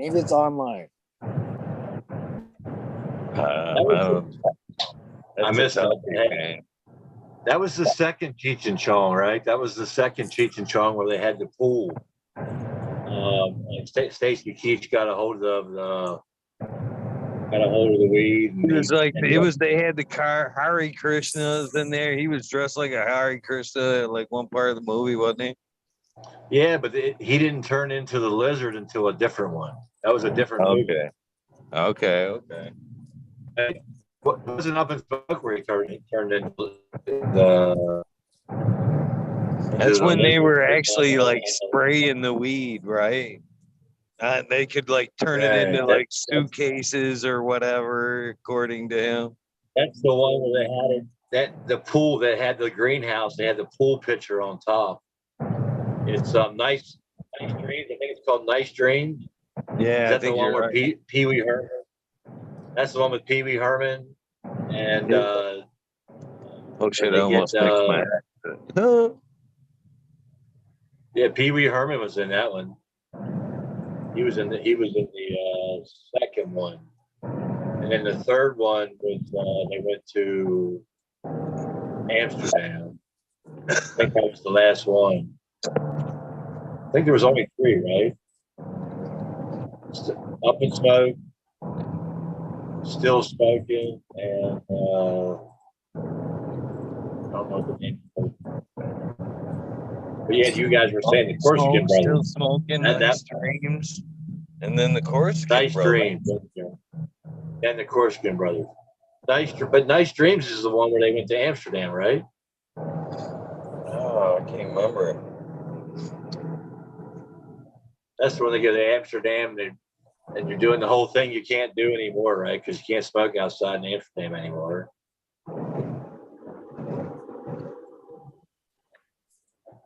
Green Fingers is trying to get on. You just banned Come on, that. Green Fingers. You can't smoke anything outside. Takes him like 3 chances. Well, there you go. Keep trying. That's some draconian love right there, man. That's Amsterdam saying you can't smoke anything outside anymore. Oh, really? Yeah. Everybody, United States wanted to go in the 70s and 80s so you could smoke some weed and just hang out and not get in trouble. And now you can't smoke anything outside Amsterdam. What the fuck? What happened?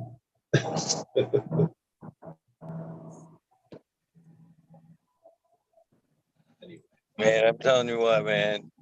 I may around town in it a little bit in the dark, but I ain't fucking driving no hours in the dark again. Maybe not for a minute anyway. That's too much. Too much. Or if you do, you'll have to get, all those bush lights on, the spotlights going, Baja that bitch all out with all those fucking like 20 spotlights on top. Today was the first test, really, all in all. I've been trying to driving up until now has been pretty much fucking barely just enough to the gym, which is only 3 miles away, not even that. And fucking today I decided I was getting downstate one way or fucking another, to be honest with you, for Chase's birthday.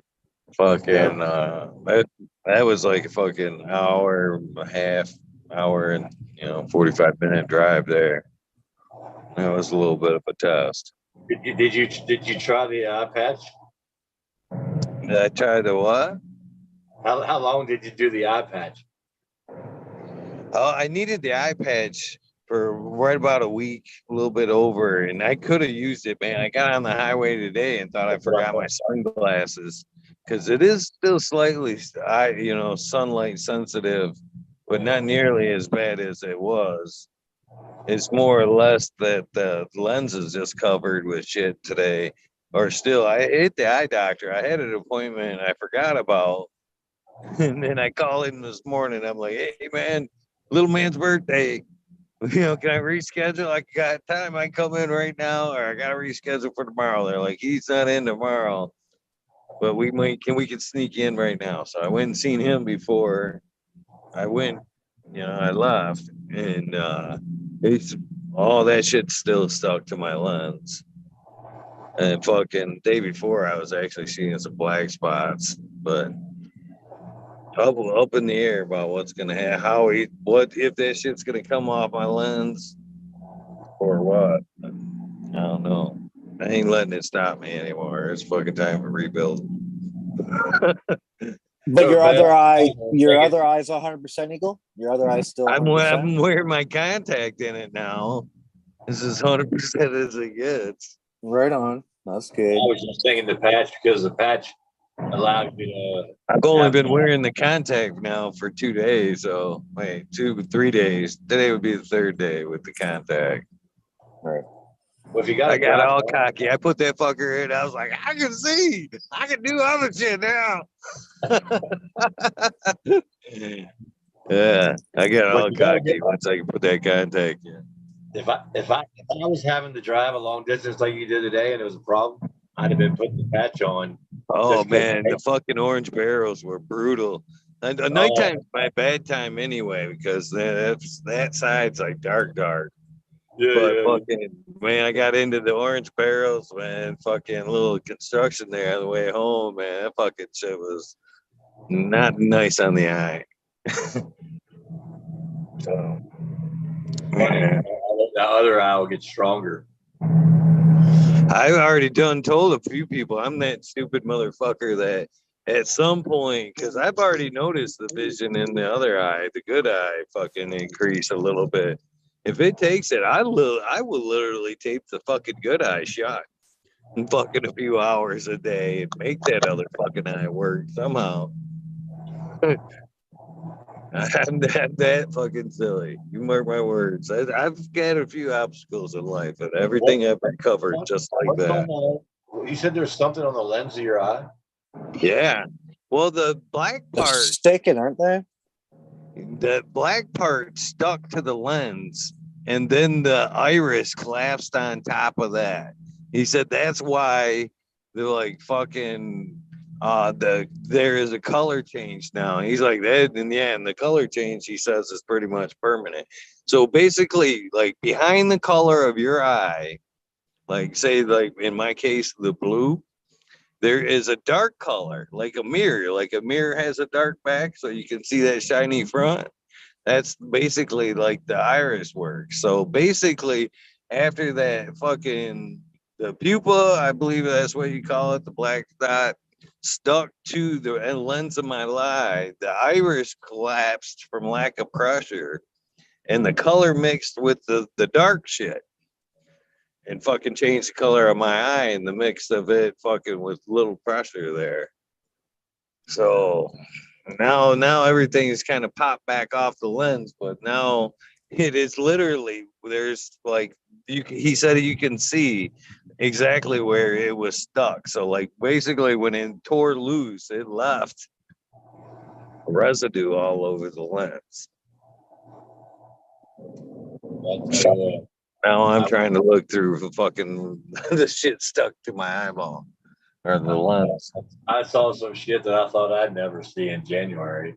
When I went home for Mom's funeral, my dad would always wear glasses, never wearing any glasses, but wasn't wearing glasses anymore. And I brought up glasses. He said, I haven't worn glasses since such and such. I'm like, what? I said, you said you never were going to get any eye surgery. They said, well, I had the cataracts and they had to do something or I couldn't see anymore. It was messing my eyesight up. And I was like, he said, I have to do the lenses. He said, I don't wear glasses anymore. He said, I got perfect vision. I was like, I looked at my dad's eyes and you could kind of like see the lenses inside the eye. It was wild, in the center of the eye. It was like, yeah, what? Like, yeah, he said, I got a whole new thing in there they put in there. He said, I can see it. I said, I haven't worn glasses since, I was like, well, that's since I've been here. I said, so I haven't seen you since you didn't wear glasses. I was like, what the hell? My 86-year-old father has perfect vision now. That's pretty wild, right? You'll be okay. You'll have your eyes back. I'm hoping. I'm fucking optimistic as fuck. So that's all I can be, right? That's all you got, brother. Stay positive, man. And then just think of the worst scenario, man. You can't see in the one eye. You still got fucking one eye, buddy. There you go. That's the way I see it. But you know, my brother went through this shit that you're kind of going through, Eagle, and he's still missing appointments for his, like, he has to get like needles into his eye. What? Yeah, like some weird shit that he has to get some weird shit done. Yeah, freaky stuff. So that's why he misses it. But that fucks your only eye that works, right? You have to go to these appointments. You just have to do it. Like, if you want to see, you know, if you don't want to see, yeah, don't worry about it. But there's a such thing too, is like, and I've learned this from my eye injuries already in the past, is fucking, because this isn't my first bout with this, and that's kind of what worries him about the other bullshit is. But I forgot what I was even fucking going with this. Oh, you're gonna say positive because this is not the first round. This is the third round. yeah, the third round, that's for sure. But it's always came back, and I don't know. It's never been the. He actually just told me that. He's like, I've never seen it this bad. And that's the thing, is he just want, more or less, that's the important thing right now, is finding out why, you know. Mm-hmm. Focus on the future there. Fuck, you never know. They might be able to go in that bitch later on with a laser. Oh, I know what I was saying about that, is the sympathy pains. That's why you take care of that other eye. Because, like, there's times I've had in the middle of this, man, last time I asked the doctor that because I couldn't figure it out. I'd be literally driving down the road and I could keep the bad eye open, but the good eye would fucking shut on me and fucking water like a motherfucker. Tear up. I'm like, what the fuck? And they're like, oh, basically that's a sympathy pain. You know, just like a fucking pregnant woman and shit. What? I'm like, yeah.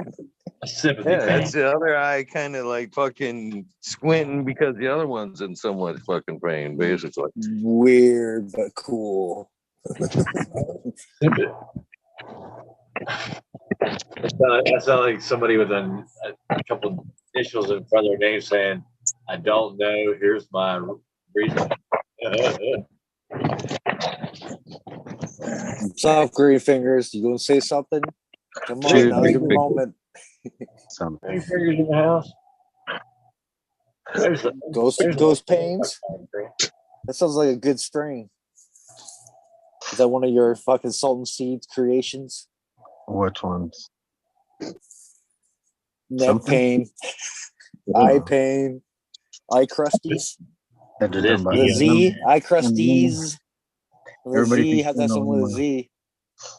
Analemma. Everybody thinks it's anal emma, so they call it anal emma. So that's right. No emma if you guys want, but it's analemma. Analemma? I can't even say it. I'm high. Analemma. When the sun goes up in the afternoon and they take a picture of it, it makes a figure eight pretty much every day afternoon. I'm high. Yeah, that sounds cool. It's the open pollination shit that I worked on. That's my only one thing I made.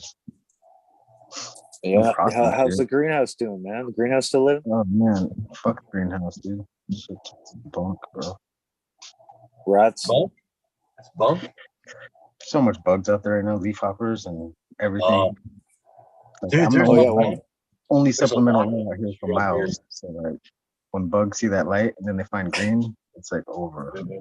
Damn. Lights. So it's like I got every bug out there. I got all these cool predators out there too, though. So Are you seeing the great grasshoppers? the what? They're real, a heavy gray. Oh yeah, no, I see those every damn day. There's thousands of those motherfuckers out here. There's big ones this year, man. They're early. This one, they're like that big. I've seen them Yeah, this man, big. huge, big Yeah, ones. first time I seen them that big in maybe 15 years. Oh, I think they're dropping them out of the damn planes. Nah, I think they're just getting into the good fed. I think they are. You fucking joking. Freshly sprayed food with all that weird shit on it. They just get double the size. Yeah, fuck chemtrails. We're talking about locust trails. Locusts, locusts. man. They're not. Yeah, they're not grasshoppers. They're locusts. They're locusts. They're locusts. They got extra I saw one today. serotonin. That I painted the roof of my camper the other day with the silicone, man. And when I did, there was like 2 or 3 of them up there stuck. They landed right after it got done. And they were landing. I was like, oh, you guys, man. 3 different sizes of them. I'm like, you decided the wrong day to land on my roof. Of course, there's 100 other little bugs dying too because they decided to land. But one of them I got free. He was gone. And the other one, I didn't think you would, but I'm like, if you don't get free, I'm hoping the birds, before they decide to eat you, this stuff's dry. Before the bird decides to land here, you just sit. They just sit there, right? They can't do nothing. They're just gonna sit there and wait for something to eat them. I got enough doves that'd be like, oh shit, look at that, a grasshopper that can't move. Oh man, we're dining at. Who's making dinner tonight? Even when you see a grasshopper out here, it's like they disappear instantly. You take a step, they fly away 3 feet, they just blend into the dirt. So there's like thousands of those fuckers out here. You just don't see them all the time. It's so hard to see. Well, I think I'm going to start eating the locusts. I put my netting back up. I got a 3-level. Crazy. 3 on the back side, 1 on the top, 1 on the front. The netting in. What is it? They got 4x12 off the back side. I moved the direction, the position of it this year. I didn't grow nothing in it last year because they told me I couldn't grow any weed anymore. But they showed up. I'm like, I should taste them. I've always wanted to eat a locust, but I tried. Cook that motherfucker though. I ain't gonna eat it raw. Yeah, you have to extra cook it too because they might have. We don't eat the body. The body will make. Oh yeah, parasites for sure. Yeah, they keep showing up in that 4-inch size. I'm just gonna finally be like, yeah. Every time I catch one of you, you're getting eaten. Maybe that'll make you not want to come around. Deep fry it. Add some hot sauce. I don't know how you're supposed to eat it. Probably nice and crunchy. I don't know if it's just a leg. Is it high in protein? It's like a crawfish where you pull it off and you get just the leg back part of the leg meat. Or I think you eat the whole thing. Down it. Yeah. Yep. I don't eat crawfish anymore, but when I did, that's just the tail. You're not getting anything else but the tail off the crawfish. Mm-hmm. It's just a big bug, right? I mean, water bug. Yeah, but they were delicious. I don't eat them. Well, other people say that all these other bugs are delicious, so I don't know, right? Oh, they're good, man. It's just with a bunch of butter. It's just a smaller lobster. Well, we catch them out in Georgia Bay where it's not like a swamp little thing. It's fresh water. And they come out at night, actually. You can catch them on just a little, just a bare hook. Sometimes they'll catch them. Usually a bit of worm on there. They'll go for it. And, yeah, crawdads. Crawdads. Mm-hmm. Yeah. They don't really get that big. Maybe like the average, maybe 3 inches. Maybe the odd big one might be like 5. I think that they'd max out around that size. Around here. I'm sure there's an odd fucker that's, might be a 12-inch or somewhere. Has to be. Here we go. 31.68%. 36%. 31.68% cannabinoids. 31.09% THC. That means 59.59 of everything else. That's 0.04 Blue Dream. No, I ain't Little never heard dirt. no Blue Dream being that strong before. terpenes are 2.03. That's what they're saying. Remember, I had one that said 41%. It was a Blue Dream cross. I was like, bullshit. Myers- 41. They actually were brave enough to write that down. 41%. He was a super Blue Dream or some shit. Damn. This company tries, but they're never successful. I bought a half of that, but it's like it's on it would be almost mids if you were somebody who was a decent grower like that, grow hydroponic. It'd be half decent mids, I guess. This is their small buds. Claiborne, you probably had their stuff green for the finger. Claiborne, are they down the hill where you're at? Or are they up here in California City? These ones are not bad. What is that? I think I've seen that label. What is it? Yeah, the Martian. Oh, hey, Martian. Everybody out here buys their own freaking pouches, so who knows where that came from? Yeah, I'm smoking this one, the cherry lemon. What is it? Super lemon cherry. I put that in that bag yesterday. Super lemon cherry. Everything's got the super. Just reverb the names, man. Besides super lemon haze, it's like, well, let's add cherry to that. Right. So good, super though, lemon cherry, yeah. I don't know what flavor I'm tasting. It just tastes good though. The whole time. Sweet fruit. There's at least a sweetness to it. There's a sourness from the cherry, I guess. I think there's so much different weed on the California market. You don't know who's a legal company and who's not. Yeah, I don't think half of the ones I get are ever a legal company. Then the ones I do know are legal company come in the small bags with the box and shit. Like, dude, fucking that dime bag was okay for a minute, dude. But who's that crew? They were okay. What do you got? No, that's a real company, but I don't know if this is the real company. No, I've had their stuff too. But who crew? How was the crew? This is real. I'm not sure about that one. I know, but how was the crew? The crew's nice. It's a galactic glue. The galactic glue's fire though. So was it dried okay? Yeah, it was fresh. This is like about 3 months. So I don't have this here was last month, right? So the bigger nugs off this Blue Dream from Claiborne are probably better. I just had that Jack Herrera from them. Wait a second, I know that Jack Herrera came from another family farms. But this company here, who's that there? Florical?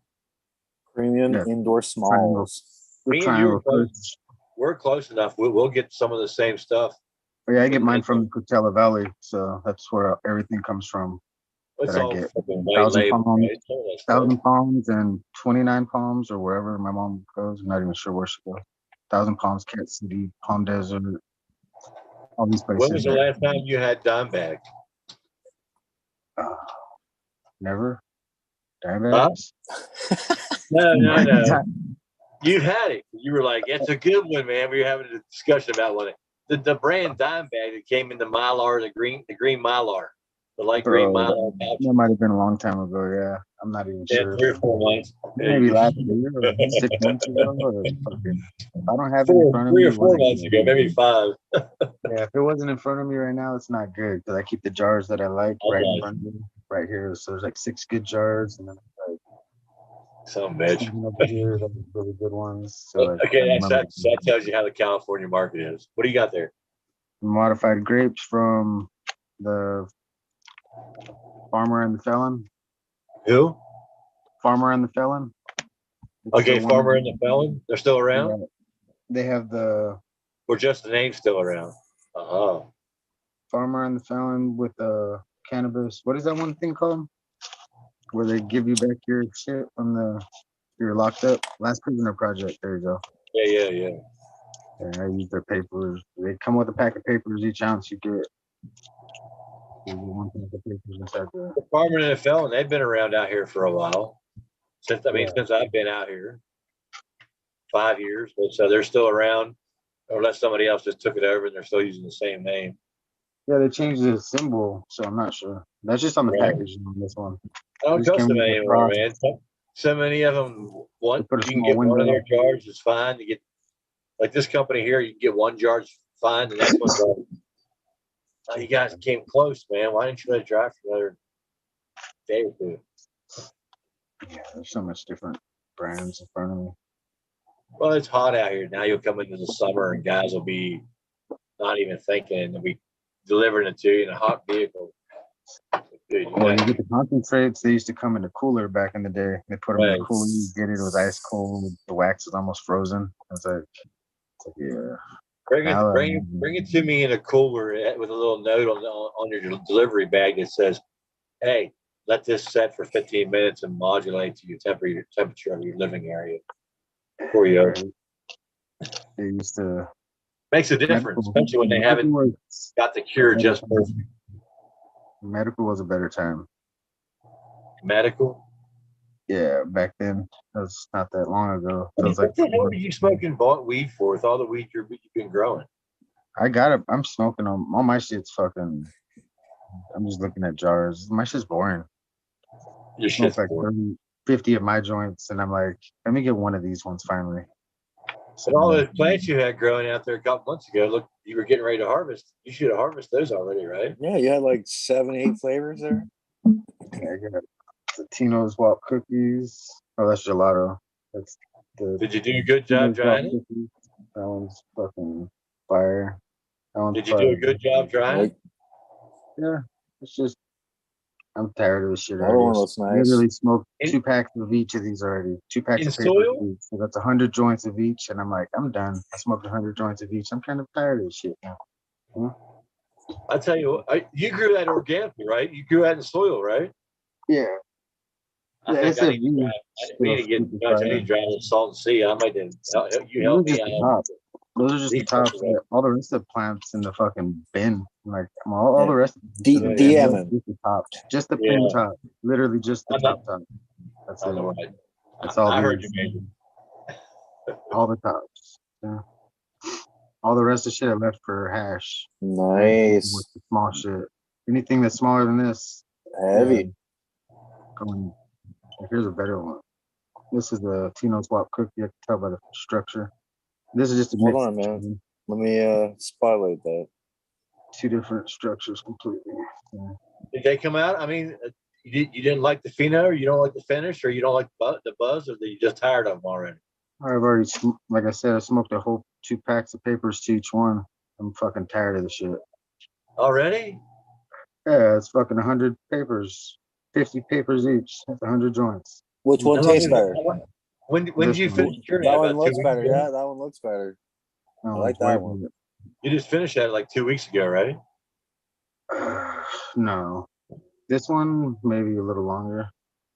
These 2 were the first ones. The gelato just came down like last week. And Well, it is a fact that if you're growing from seed, not every plant is worth smoking. That's just, that's just my opinion. That's true. Not all of them are worth cooking. They're all worth cooking into something. Not all of them done okay with the dry. dry. All of them are good for heads. Like I kept the ones I like. Like the rest I'm gonna make the rest of the hash. I don't really have much more to. How was Amy? How you like Amy? I fucking watching right now. I didn't have enough of her to fucking really. I remember. Get a good judgment on her because I didn't let her cure nothing. I just smoked it all like right away. Then she got shaded out a bit too, didn't she? She was a bit smaller. She was so small that I only got maybe an ounce of her. She got smoked up right away. There you go. That's always good. Everything she was smoked. But I got 2 clones of her, one outside and one in the room right now. The light should be on in a minute. I don't know what the fuck's happening. I disconnected the timer on accident earlier. I wish I'd have done that about when I went home to Tennessee back in January. Now I wish I'd have picked the Amy's I had. I have 1 or 2 female Amy's showing. I wish I'd have taken those and put them in 10 gallons of cocoa and overwatered them because I didn't know how long I was going to be gone. But What's the way that, I Major? reacting now, if I'd left the lights on, even with no heat on the house, after I saw what happened to Smiley at that point in maturing, the lighting period would have been enough to keep him going because the root zone would have never dropped that far in temperature. I'm seeing what's happening now. That's why when he shut his barn down, those plants, some of those plants, especially the ones that were watered before he did it, right before he did it, those plants look great after being in almost complete dark and cold for 2 weeks. Yeah, that started me thinking like that's a way that you could almost save electricity. Like give it such a dark period, like give it a rest. Even though, apparently they sort of try to save enough energy just to survive that night, but obviously that's not true. They have enough energy stored in the roots. I haven't tried the guy, Eagle's friend. I mean, the guy I've never come on and talked to him myself. What's the guy who does the 6-8, the 6 hour flower? Yeah, I forgot. I know you're Joe. Green Fingers. What's that student's name, man? Joe. The Hash King. Joe? Yeah. Joe Peter. I want to try the 6 hours, man. I want to try the 6 hours. We'll just call him Joe. Yeah, Joe knows. Joe Petrie. Joe knows. Joe's got smart. Hash King. He gets talking, man. No, man. That those hours work, dude. Those hours work. And I want to say, what's his name? Steve from Growing with the Fishes. So Steve, he said that up in Alaska that he did a grow where he knows of a grow where they did 4 hours on, 4 hours off, and that was their cycle. All right, which is I guess I love the 15 works perfect, right? The other 12, what they do with 12-1 would reduce it, right? About a couple hours, and I get it, right? But if you're going to get that production out of 6, right there, you blow the whole scheme of wasting electricity in half. Because right then you can say, I can take this one area that I was going to do 12 hours, and now I'm doing 6. That means I can do 2 areas the same size and get that production off a 6-hour cycle instead of a 12-hour cycle. So if it grows a good plant, that's what I want to do, because I don't see any reason to burn that damn. Well, in the wintertime, I liked it. I mean, because it was like free heat. Even though it wasn't free, it was like recycled heat. You mean I can make that, and I can cycle it back through the house and bring it back through, and almost is the full electric for the whole winter. Oh yeah, that's what I want to do. That was the dream, right? To already in your mind replace the electric that you're already using for something you want to have. Up here, because they're trying to promote this bullshit fucking new battery car shit, right? You can sign up for 2.5 cents per kilowatt, right? During off peak, you can sign up for that. But apparently during peak hours, it's going to cost you more. So they still haven't come up with those details, but apparently, it's not as good as a deal as you think it is. But the peak hours, there's only like I think 6 hours during the whole day. Maybe only 5 hours is actually considered peak. I forgot. What's up, buddy? I just got done barbecuing a burger and chilling out for the evening. Kind of had a hectic day, but I'm relaxing now.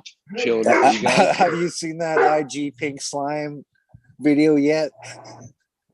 Hamburger meat? I don't know, some bullshit gimmick that it's like, oh well, these hamburger meat pink slime. That's real shit, bro.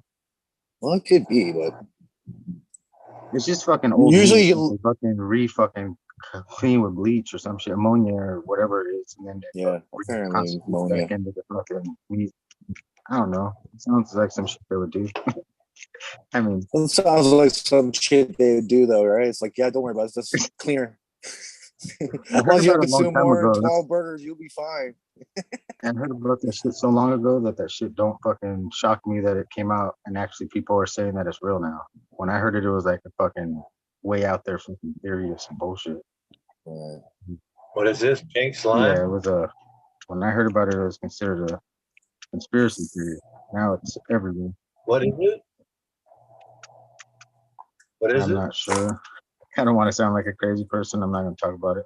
Just kidding. No, because I've sat in a certain meat company's plant in my tractor trailer and watched a 12-inch tube of pink slime come out and go down into another That's barrel. baloney. So when you That's come back baloney, bro. slime, Don't worry. That's just baloney. That's bologna. Yeah, that's primo. That's a primo meat. you're Fry it looking up. at it going, Mm. what the hell? Well, it's a 12. It's probably 8-inch pipe. It's an 8-inch pipe, 8 or 12. Oh man. Go around inside. I was like, what the hell is that? I was like, oh, it looks like a big hot dog coming out the side of that building, man. It's like Big ass hot dog. somewhere in Arkansas. Oh, that's gross. Yeah, the pink slime is just old meat that they clean with a chemical and then blend it back into the clean product. That one there's just part of the process, right? Yeah. That there's just part of the Yeah. what It's just what they do for dog food, not for people food, but now they're doing it for people food, they say. So it's just something that they I do. don't know. Green Fingers, did you watch that link I sent you about how where you live is going to be called Lithium Valley and it has more wealth Yeah, than all Saudi Arabia times 100? Yeah. Oh, buddy, but get rich. Lithium Valley, baby. You guys are good. Get all that land. Yeah, Well, it's the answer to the lithium. lithium battery problem. It's right there under Green Fingers' house. Yep. Yeah, I was saying that shit a long time ago too, though. I was like, well, they've been saying it, but like that thing I sent you was on 60 Minutes. Yes, I watched it. International companies, like huge, hundreds of millions of yeah, dollars. that's what I see all the black helicopters fly over my house like every fucking day. They're doing it. Like they're green. They're not sucking out of the lake. They're not like changing the lake. They're drawing that shit right out of wells, right? Yeah, and I guess they basically filter the water and pull out the lithium, and then that's the jar of that lithium water is worth like some huge amount of money, and then they dry out that liquid, the lithium liquid, and then that's crystallized lithium that ends up in the batteries. So it's literally 3 minutes from my house is where they pump all that fucking water from, if that's what you're talking about, all those pump things. Yeah, well, they've been out there testing and building the plants. Like when they first started talking about it, they didn't really have the technology down. Now, there's companies, this Australian company is ready to basically turn water into and then the water, it's not like they ruin the water. That actually, like after they do their thing, the water's like actually, according to them, better. It doesn't have the toxic shit in it anymore. Hey, Green Fingers. What does the water smell like there? What does the Salton Sea smell like? When they're out, when the vents are pumping the sulfur, it smells like sulfur. When it's not, it smells like you're at the.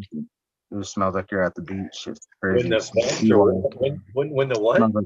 It smells like seawater. When the sulfur vents are pumping sulfur, you can smell sulfur. That's all you can smell. But when when the sulfur vents, there's sulfur vents at the bottom of the Salton Sea, like just bubbling. So there's volcanic activity right here.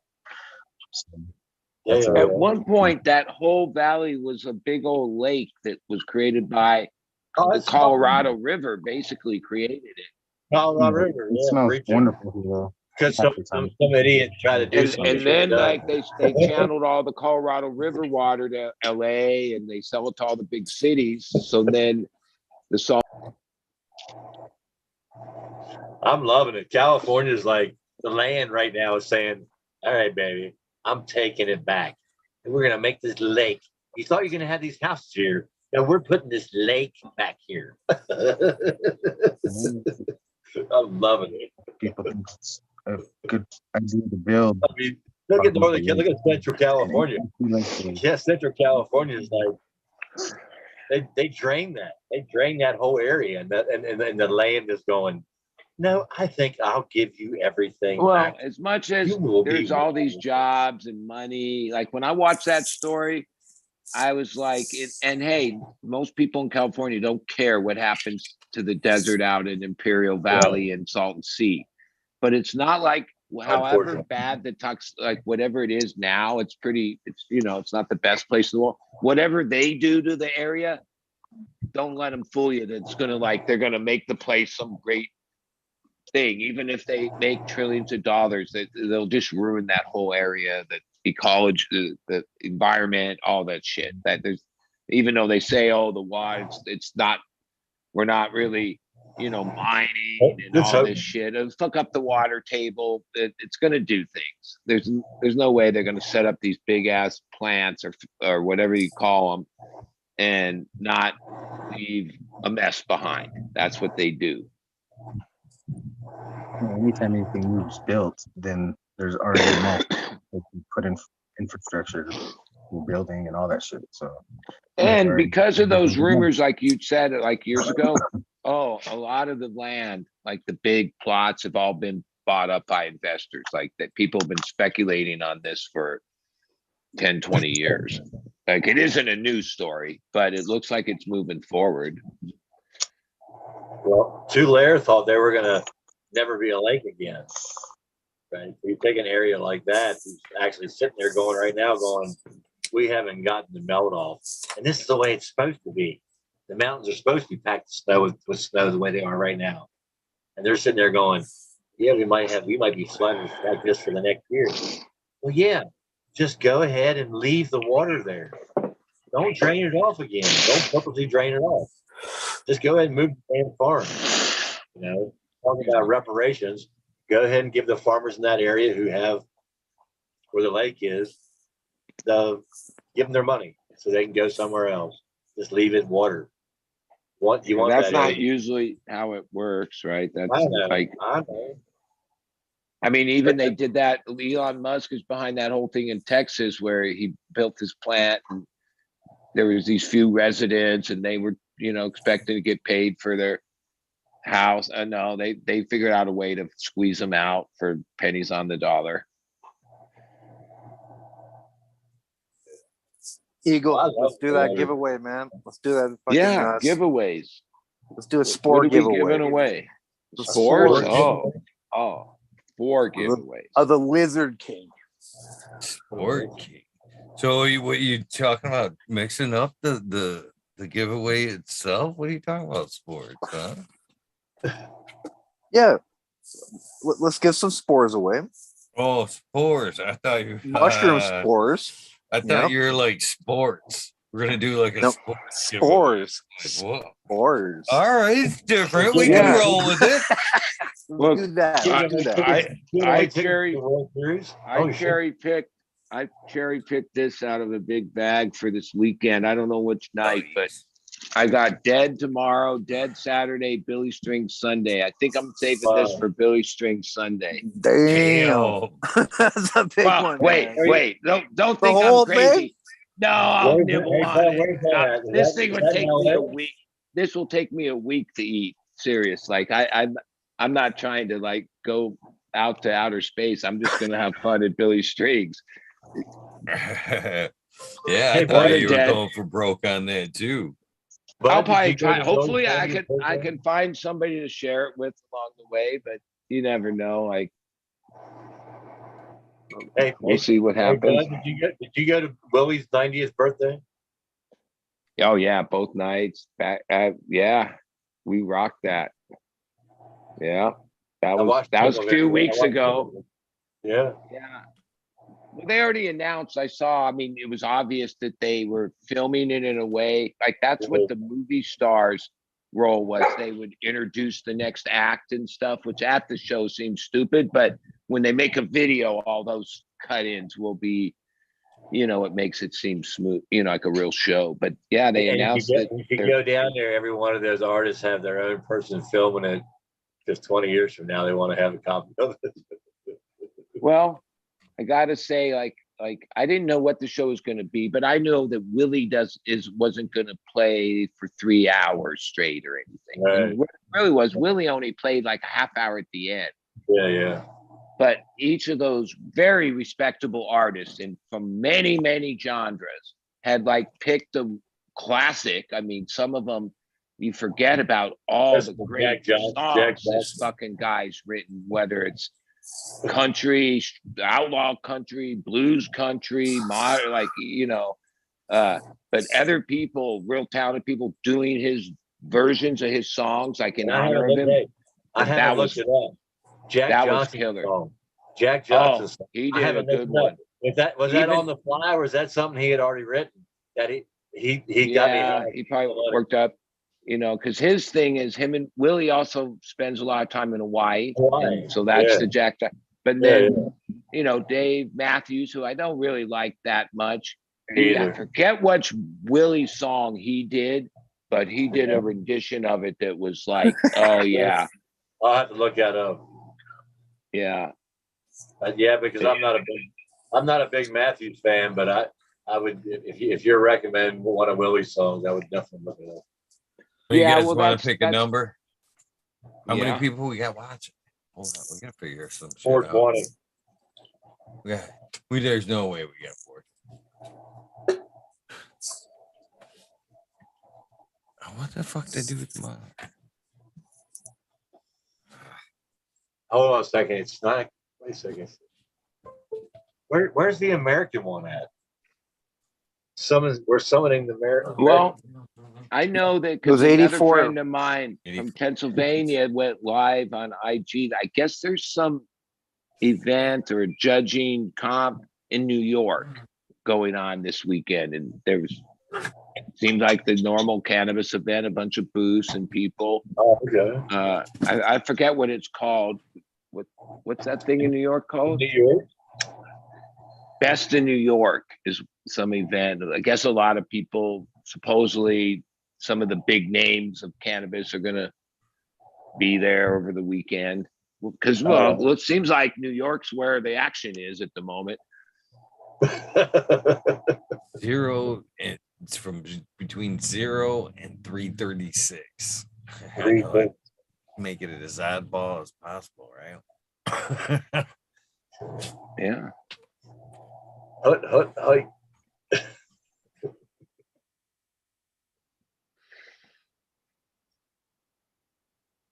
Damn. Any restrictions there, Major? No, it's mushroom spores, man. They can go anywhere. They're just. I thought it is. Mushroom spores. So what do they have to do with them when they get them, Major? What you can do with them? Oh, there's lots of things you can do with them.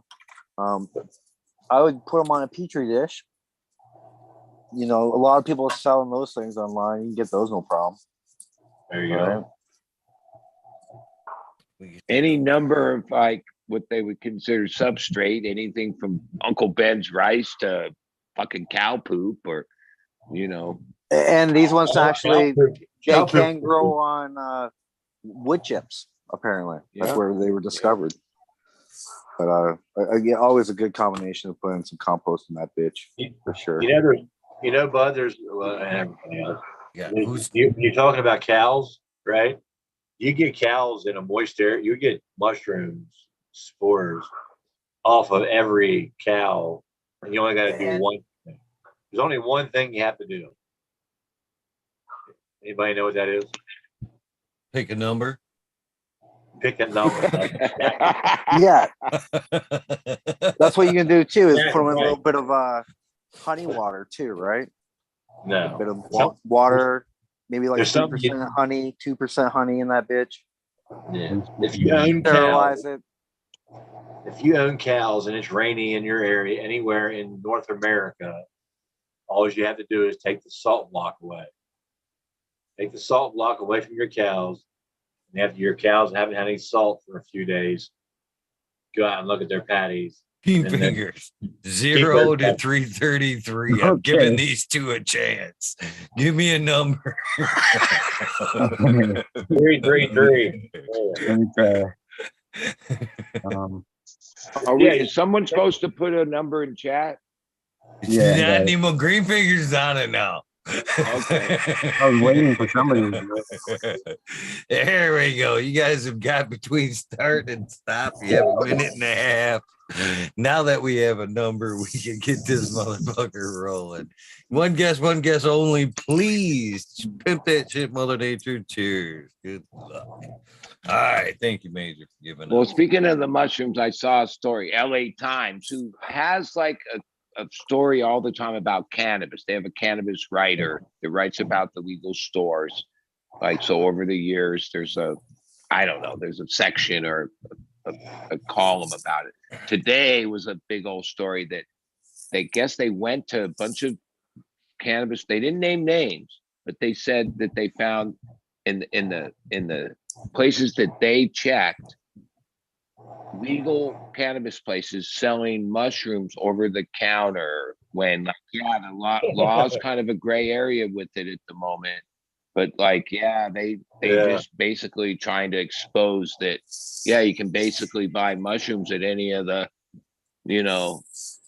dispensaries, which I'm sure not all of them are doing that, but I guess even Burner with Cookies and Erica Badu, that's part of their line is a mushroom product. It's probably safer than charging state sales tax. They can't. Well, it's just that I don't think the system has caught up to like how they're gonna. But mushrooms seem to be like the next product that's coming into like whatever legal system. Like legal system. All you're saying is into the filtration. They'll basically just supply the same thing. You need to get a license. You need to pay us this amount of taxes. You need to tag all your things and prove money. Right. money. I got a cow pasture. I just told everybody out there who can get hold of cows or can take away the salt block from their neighbor's cows for a couple of days. You can have all the so in essence, the salt that they consume keeps the salt kills the production the fungi, whatever the science is, the fungi, whatever. But the salt block, which you want your cow to have, because most places are deficient of a lot of things in the grass, so the salt makes up for a lot of that people stuff. that raise livestock use antibiotics and stuff. They even put it in their water. It don't matter. It's in the shit. In the shit. So if you take away the salt, then you take away the product that kills the good stuff that makes that other stuff in the shit. So if you take that out just for a little bit, and I guess what? I've seen healthy cows somebody who was not taking care of their cows the way you would quote unquote want to, and the cows were perfectly healthy, and the cow shit in that area had some nice shrooms on them. Well, and I had another. We've been raising cattle for hundreds of years, maybe even longer, and only in the last 100 years did we start raising them the way we did, and they used to survive. The bottom line is most likely, remember, even a McDonald's hamburger was good once upon a time because it was like, it was 100% beef, but I don't even know what meat is anymore. What I'm saying, bud, somebody in like Florida, right? That one thing I just said, they or their neighbor can hear this right now and go, all right, I got 10 cows. For the next week, you're getting no salt. And if anything comes off, because guess what?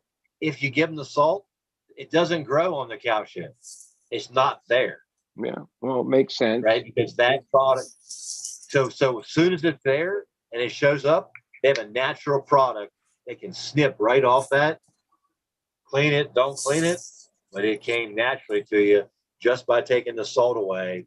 And what somebody else is saying you might want to get, I'm telling you, it naturally happens in the environment. Well, just don't take it. I never really did it, but I knew kids, and there was some cattle in the area where I grew up in that they would go out mushroom hunting on the paddies. Like that's like the first time I ever took mushrooms. They were fucking got you as high as anything else, but they were gathered off of like cow dung after the rain. There was like a certain time they knew they were kids in the neighborhood that were older than me. If I'd have known it in the 80s, I'd have stole my dad's salt block and took it away from the cows. I'd have been collecting that shit myself and making a fortune in high school. Well, that would have been if it's as simple as that, I'm sure that there's some people I didn't know. Take the salt block away. Take the salt block away and produce some mushrooms. I mean, like just like indoor weed, there was a time when the mushrooms that were like out and about, majority, not almost all of them, were natural mushrooms that were gathered. Right. Then over the years, people learned how to cultivate. Now, most of the mushrooms on the market are not gathered; they're produced. Right. So now there's a product sold for the cows on the market that the mushrooms no longer. You got to have salt for your cows. Did my cows always live by the ocean or the salt sea? Why do they have to have salt? Oh, you don't want me getting the mushroom. Maybe that was the reason the salt block was out there in the first place. Neurosis and psychosis is your winner there, Major. Cheers to everybody in chat that I've been neglecting all night long that I'm finally being able to see, by the way. Yeah, I noticed you don't have glasses, so I missed the update. Your eye must be getting a little better. You can see a little better. It's just it's not as light sensitive, but I am 100% just as blinded as I was a few days ago. Well, hopefully it's the beginning of a slow process where it'll start to come back slowly. That's my hope for you. I agree, and thank you, my friend.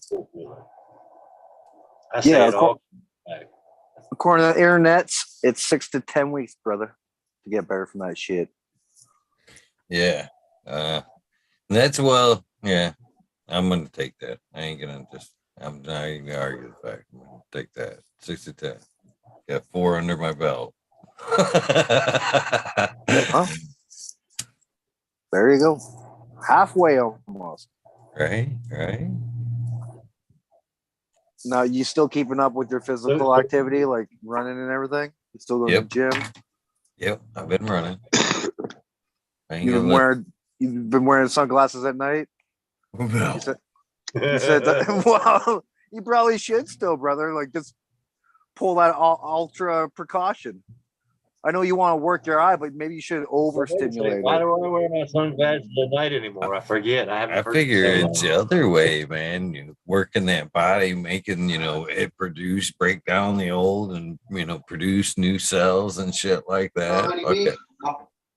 Work it. Yeah, I hate to say it, but that's like almost the fucking same way. Like, I'll treat a car that I can't figure out what's fucking wrong with it. I'll find out what it is when I break it.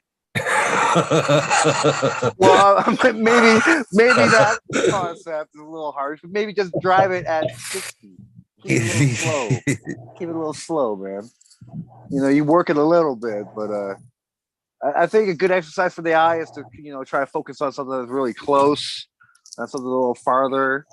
Keep repeating that pattern back and forth.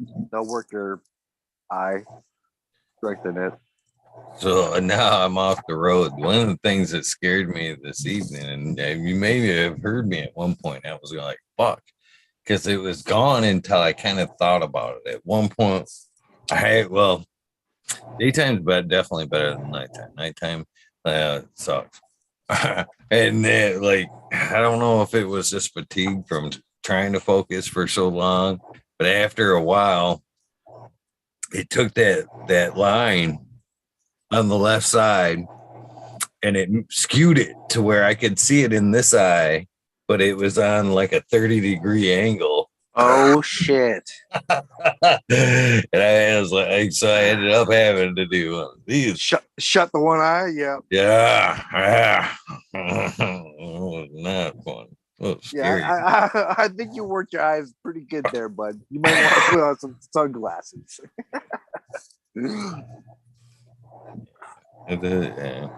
I'll definitely test my limitations. That's for sure. Anyway. So, no, like I said, neurosis and psychosis was your winner for the spores. Oh man, there. that guy. That's awesome. Pretty sure I follow that guy. And he has a whole bunch of mushrooms going. That guy's all about mushrooms. I got some LC. I'll send you too, brother. I got some tidal wave going on.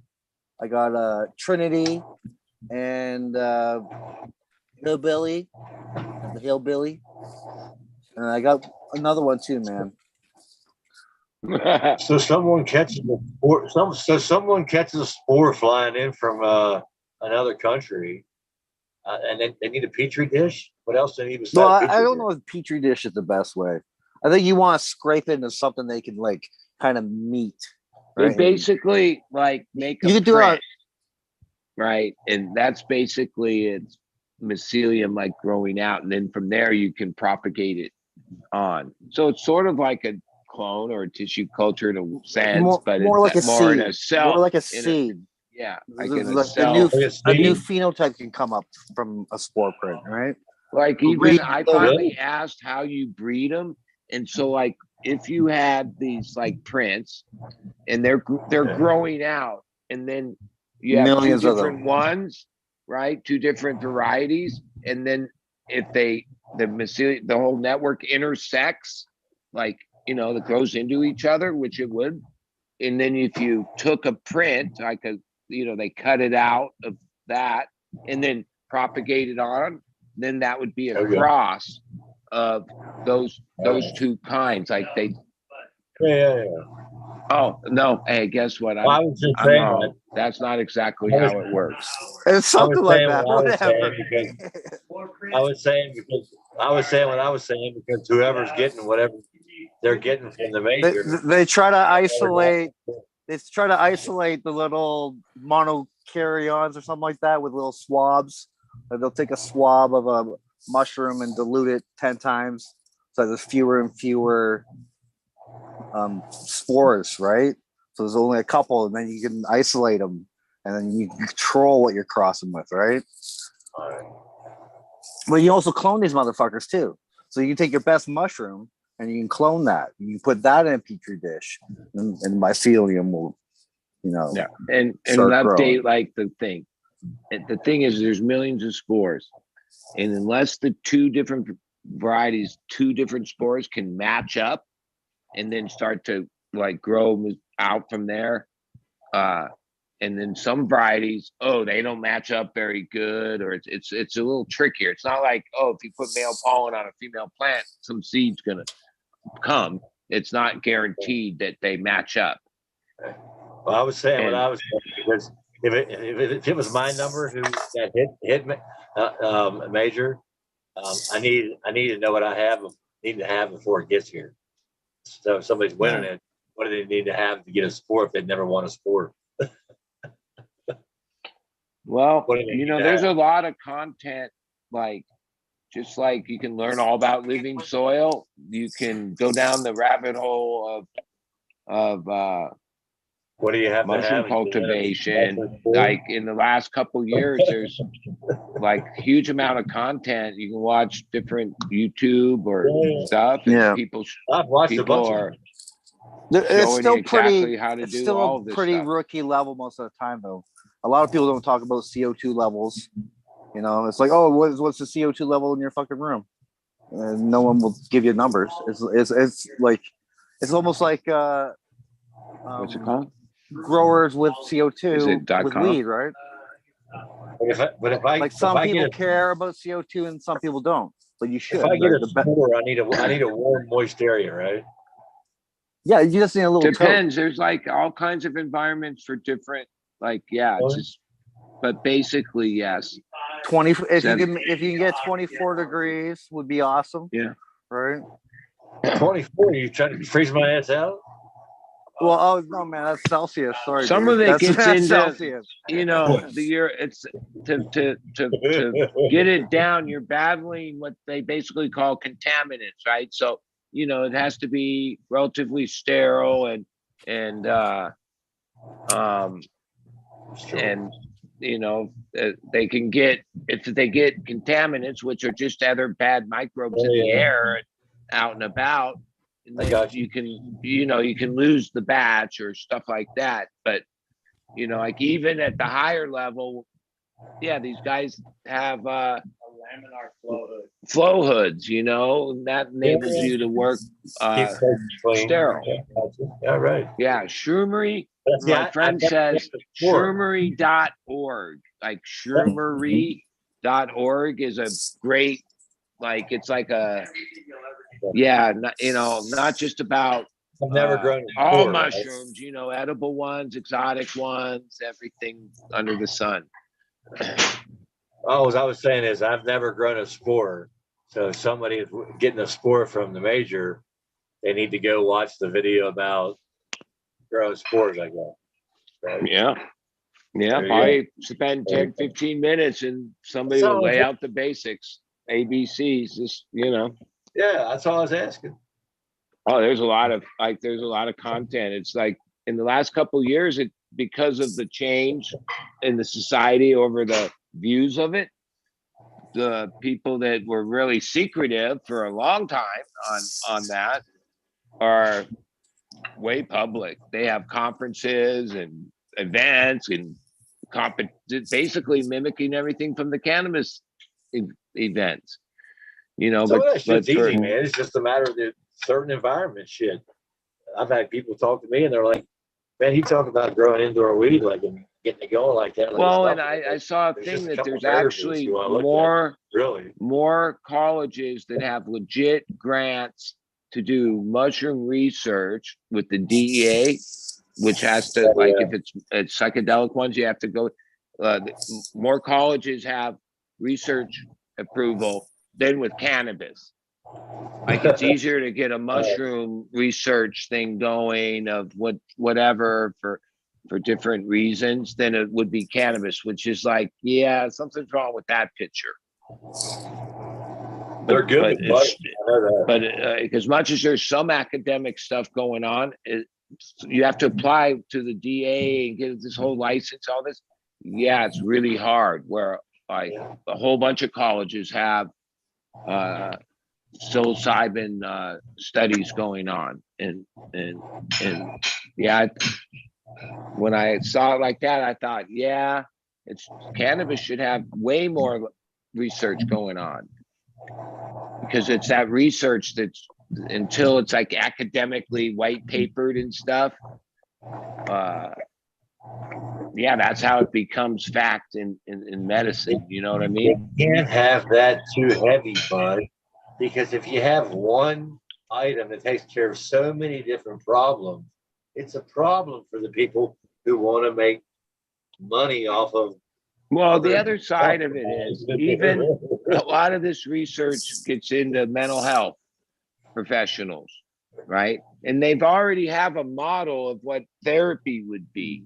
And it wouldn't be like, oh, here's a prescription, get yourself a mushroom, go home and take the mushroom and experience it. No, they want to like have a therapeutic, which would mean you need to spend X amount of time, 6 hours in their little environment and like a treatment. And so it'll be per hour. And so like to go and have a therapeutic, they're set up in some states.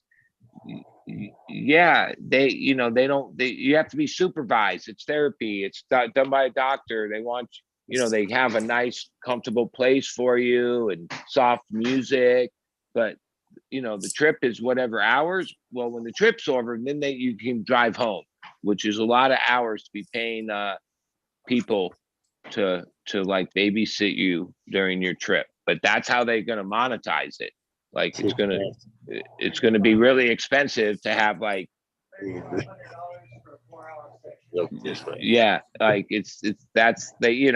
they've already figured out a way to make it a lucrative for that. I always tear my fans down too, Major. Fuck them shrouds. Hey, Eagle, can you spot that one fucking died though, man? That one died. He is spotlighted. I shit him on the wrong page there. Oh, there he is. Oh, so good, man. Look at nice autos. This is mostly Smiley stuff and a bit of Tao stuff on the left side. Looks good, man. Where, That where's one's Amy. that's Bunch Amy of back there? There's a bunch of Amy's in here. All this little L shape here is Amy's. Yeah. Just put them all over the place. Complex, like I said, the terps always start with this one. This one is I forgot the name of it again. Scarlet Begonias or something like that. Violet, Violet something maybe. Yeah. It's a blueberry cross, anyways. Well, Scarlet Begonias is the Grateful Dead song, so might be named that. Maybe not. Violet something maybe now. That's coming back to me. But yeah, mix of terps down here. Pretty nice stuff.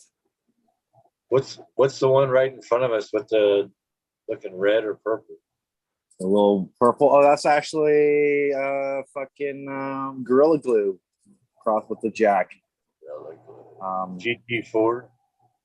GG4 crossed with Jack Skeleton, made by Smiley. 5 years ago, 5 years from now, Gorilla Glue will be coming here. Mike taking everybody's videos. Let's see how saggy she is. GG. She ain't too bad. What the hell was that just fell over? I think it was just a bud. What is that right there leaning over? What's in your hand? This is GG4 crossed with Jack. Oh, shit. Happy. How tall was that? 6 foot? Oh, 29 feet, man. 29 feet. No, look how big my hand is. It's just a little 1 gallon. Just a little 1 gallon. That's right. I forgot you were growing it all 1 gallon. Yeah, it's just as much as 1 gallon. You're 6 feet. Jack in the Beanstalk. You're Jack crazy. in the Beanstalk You're here. crazy. You're crazy. That bigger one there, though, that one's a raspberries. That one's Called pretty Logan. nice. That It was smells pretty berry. Pretty berry, that fucker. Sweet berry. I like that. You know one. the difference in your 1 gallon and mine was yours is felt, mine was plastic. I think it's plastic. It's just What? whatever. They're made out of plastic for sure. They're fucking plastic. They're felt pots, right? No, they call them fabric pots, but I'm sure that it's just. They're made out of recycled. What I'm saying is they breathe. Yeah, they breathe. True enough. Yeah, I guess that's the difference. Right. Than a hard plastic pot. But yeah, they are plastic. Yeah, they are sort of. Yeah, so for anybody out there who wants to overwater, anybody out there who in Neverland who decides they want to grow cannabis and thinks you might overwater, you're better to have a felt pot so it can dry out. This thing's just getting beat down. Look at that. Beat. I like it. Super flush. Even though this is gonna be another like 3 weeks, 4 weeks of that motherfucker. You say super flush, so you're growing with a granule, right? No, it's just Gaia green. Remember that weird bag I showed you? Yeah, it's just a rock dust, bone meal, feather meal. That's what I mean. It's a granule. Yeah. You apply it every 21 days. Yeah, and about 10 mils, sometimes 15 mils per gallon. Just. What do you mean? You say when you're saying flush? What do you mean? Well, it hasn't done anything since the beginning of May. So now it's just like, you give it water and it just flushes out all the time now. So it's getting pretty. Okay. Honestly, there's not much nitrogen left in this motherfucker, right? No. It's getting chewed up, man. All this shit's getting. But they're not getting much. They're not getting much, but except for the sunlight in late fall anyway. So, okay. So when you're not really flushing, you're just watering. Yeah, I suppose more minerals, and you're past because you just don't want to do anything over the last 4 weeks. So okay, so you grow the same way I do. Yeah, definitely to let them chew themselves up, right? You want them clean smoke. Yeah, but those damn felt pots will save you over a plastic pot because a plastic pot doesn't prune the same way as a felt pot does. So a felt pot, when you go to break up the ball after you're done, if you compare it to a plastic pot, the ball you got is a lot harder because the roots have just kept hitting dry spots every time they hit that felt and turn it back in on themselves. And looking, but when you got a plastic felt, you got a plastic pot that doesn't have a breathable area, it hits that outside and sits there and goes, just hang out here instead of drying out and shooting back in again for new soil. That's why in 1 gallon felts like you're going, you won't, somebody who's growing in a small pot won't have the problems if they keep them wet. Yeah, you keep them plenty water on them. But holy shit, that's why you said twice a day. These look so good, man. I like that garden, man. It looks so good. Yeah. Only rocking it for them 1 gals, 100%. I'm telling you, man. I love it, man. It's just because you can grab them like he's grabbing them right now and just pick it up and say, "Oh, check this thing out. I got an ounce. I got an ounce and a quarter, ounce and a half of right there. You got what, ounce and a half, 2 ounces of weed on that fucking dry." I don't know, man. They're pretty heavy. I know. I'll weigh it up later, man. I'll weigh that up. What is that? I can do it per plant. That one, let me see. That one's I like the red leaves or purple, whatever they are. GG4. So GG4. Brother Jack. There you go. Surprise. Actually, it is purple. So yeah, it's not really a surprise. That's what Jack. Jack. What Jack is that? Jack Skillington. Jack Skillington from Miley. Jack Skillington from Smiley. Well, no, sorry. The cross is Miley's creation, but Jack Skillington's from TGA, right? Is it? 100, yes. Yeah. Okay. This one is Nice. sundial. So that's what, 3 foot plant, 3 foot tall? Pretty close, I guess. Maybe 30 inches. Oh, 30 inches. That's Yeah, cool. 30, Man. You just, 30 inches. So you don't have to do it. You don't do a lot of trimming at all. That one's, that would smell so good. You don't pick a lot of leaves. Smells like fucking berries. No, this one's a big girl. Well, that's heavy. No, but you don't pick a lot of leaves. You don't pick many leaves off, do you? No, I do a strip on day 21. I had to do a little strip on them. Okay. Dude, that looks like that's got some sativa in it there. What is this one? We can guess. What is that? We can guess. It's just the way the leaf clusters are bunched close together. I mean, it's got some indica in it, you can tell, but look at that. See that thin leaf right there? That green one? Oh, I don't even know if this one had a tag on it. Tag got blown out or is grown out down there somewhere, maybe. I can't feel it right now. Have you cut any bottom branches off? Oh, yeah. Okay. 3 or 4? Okay. 1, 2. Maybe 2. 2 of them, I guess. Only 2 bottom ones. Get some good air in there, right? That air makes a big difference.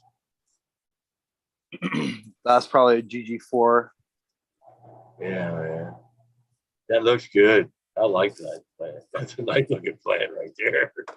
I feel like I'm in a jungle, just kind of like sliding through somebody's cannabis forest. Nice looking major. This one. What's this one? Oh, look at that. 1 gallon pots. Damn, you're rocking it in 1 gallon pots, man. Holy shit, what am I doing wrong with 1 gallon pots? I gotta go right to film. I gotta get rid of the plastic. Did you start those in 1 gallon pots? I don't even remember, to be honest with you, Rez. I think I did. I'm not sure. From seed, all those from seed. You don't use 16. You don't use like 16 ounce plastic cups to start or nothing. I think for this run, I don't think I was originally I was going to abandon the run, Yeah. How many males did you got out? How many males? I think I kept one of each. I don't, roughly 50%. I think there's 30 plants down here. So about, 30 males. I kept one of each, like the best raspberry cross, So best you had GG4. So 30 males, were 30 males in 1 gallons too? Yeah. Okay, so that's all I need to know. So starting out in that size final pod. All right, I got you now, man. So you dry top mineral coat that, or do you melt the mineral, the guy down and pour it in as water? No. I just usually put it on top, but I don't like the dust, so usually I mix it in with a bit of compost or something. Or this was just a bit of leftover HP mix. 6.5 pH. No, I don't even pH anything, but I think my water is roughly neutral. I know it's only 32 parts per million. Is check the water? The ppms on the water, yeah. Now, what's your pH? Are you talking about on your outflow? That's what it is? I'm pretty sure it's neutral, yeah. Yeah, I checked it like fucking years ago. So you're off a well? Yes, sir. So nice. Freaking well water. I love the fact that you're like, yeah, I checked it years ago. Years ago. I love it, man. Well water. I mean, when I was living back where I used to live in Maryland on well water, I'd be the same way. I'd be like, well, that shifts from that's crazy talk. Though. I lived down a well, and I've always been pretty lenient about checking my pH as well. But to think that it doesn't shift and you don't get like mineral spikes and shit, you're fucking crazy.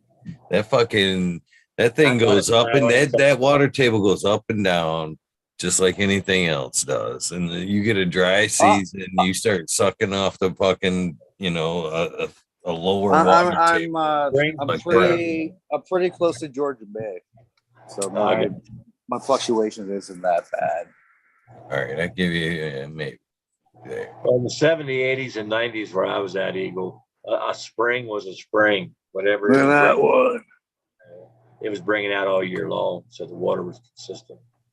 But nowadays, maybe something changed with that. Okay, now this is Amy Aces. This is Amy. My last well in Maryland was 580 feet, 576. Solid girl. Solid, like no problems. Look at you. She's supporting herself. She'll support herself outside there. Holy shit. That's nice. Like a baseball bat you got there, Eagle. So the water, Michigan water table is a lot different, right, Eagle? So, well, I have noticed it. I noticed it downstate where I lived, that kind of flux. And I've definitely noticed it in northern Michigan during these drier seasons to where like my water would be way more harder during the dry seasons, like fucking later in the year. Spring, they'd be all right. You had dry summer, fucking, you'd be sucking shit towards the fall, all winter. All I can ever say is out of a well on a plant in the soil, right out of the well, nothing ever checked. Never in my mind until I started watching cannabis shows in 2018 or 19 did I see somebody talking about something happening with a brown tip or something brown on a leaf. There was never any brown on anything. Everything just grew up green. You poured water on it, it grew. So I'm guessing the water. Here's my experience. At this place, 10 years, same water. It's a different company.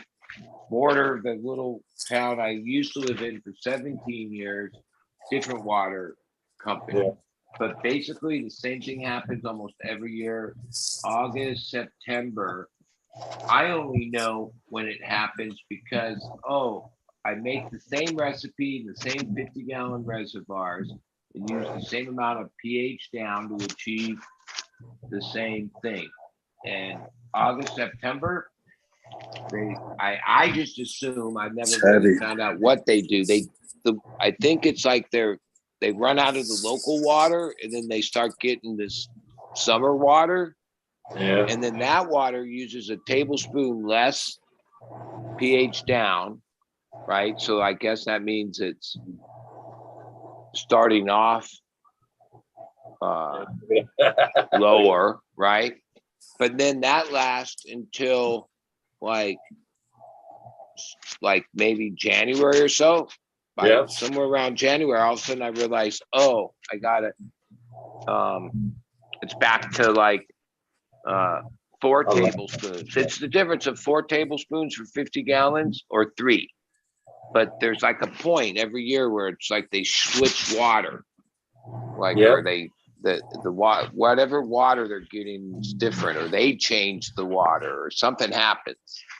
But like, yeah, I've had it happen so many years. It's like, oh, I finally figure out. Oh yeah, it's always that same August, September, December, right in Same that thing. time. Whatever they're doing here in the high desert, whatever they're doing is when I was growing, all the water that was made by filtered water for RO, whether it was the place where you paid 40 cents for a gallon for, they filled my 5-gallon up of, and Stater Brothers 35 cents. It was all 6.5 in the wintertime. In those winter months, it was always perfect. I didn't do shit with it. But the rest of the year, you had to retire.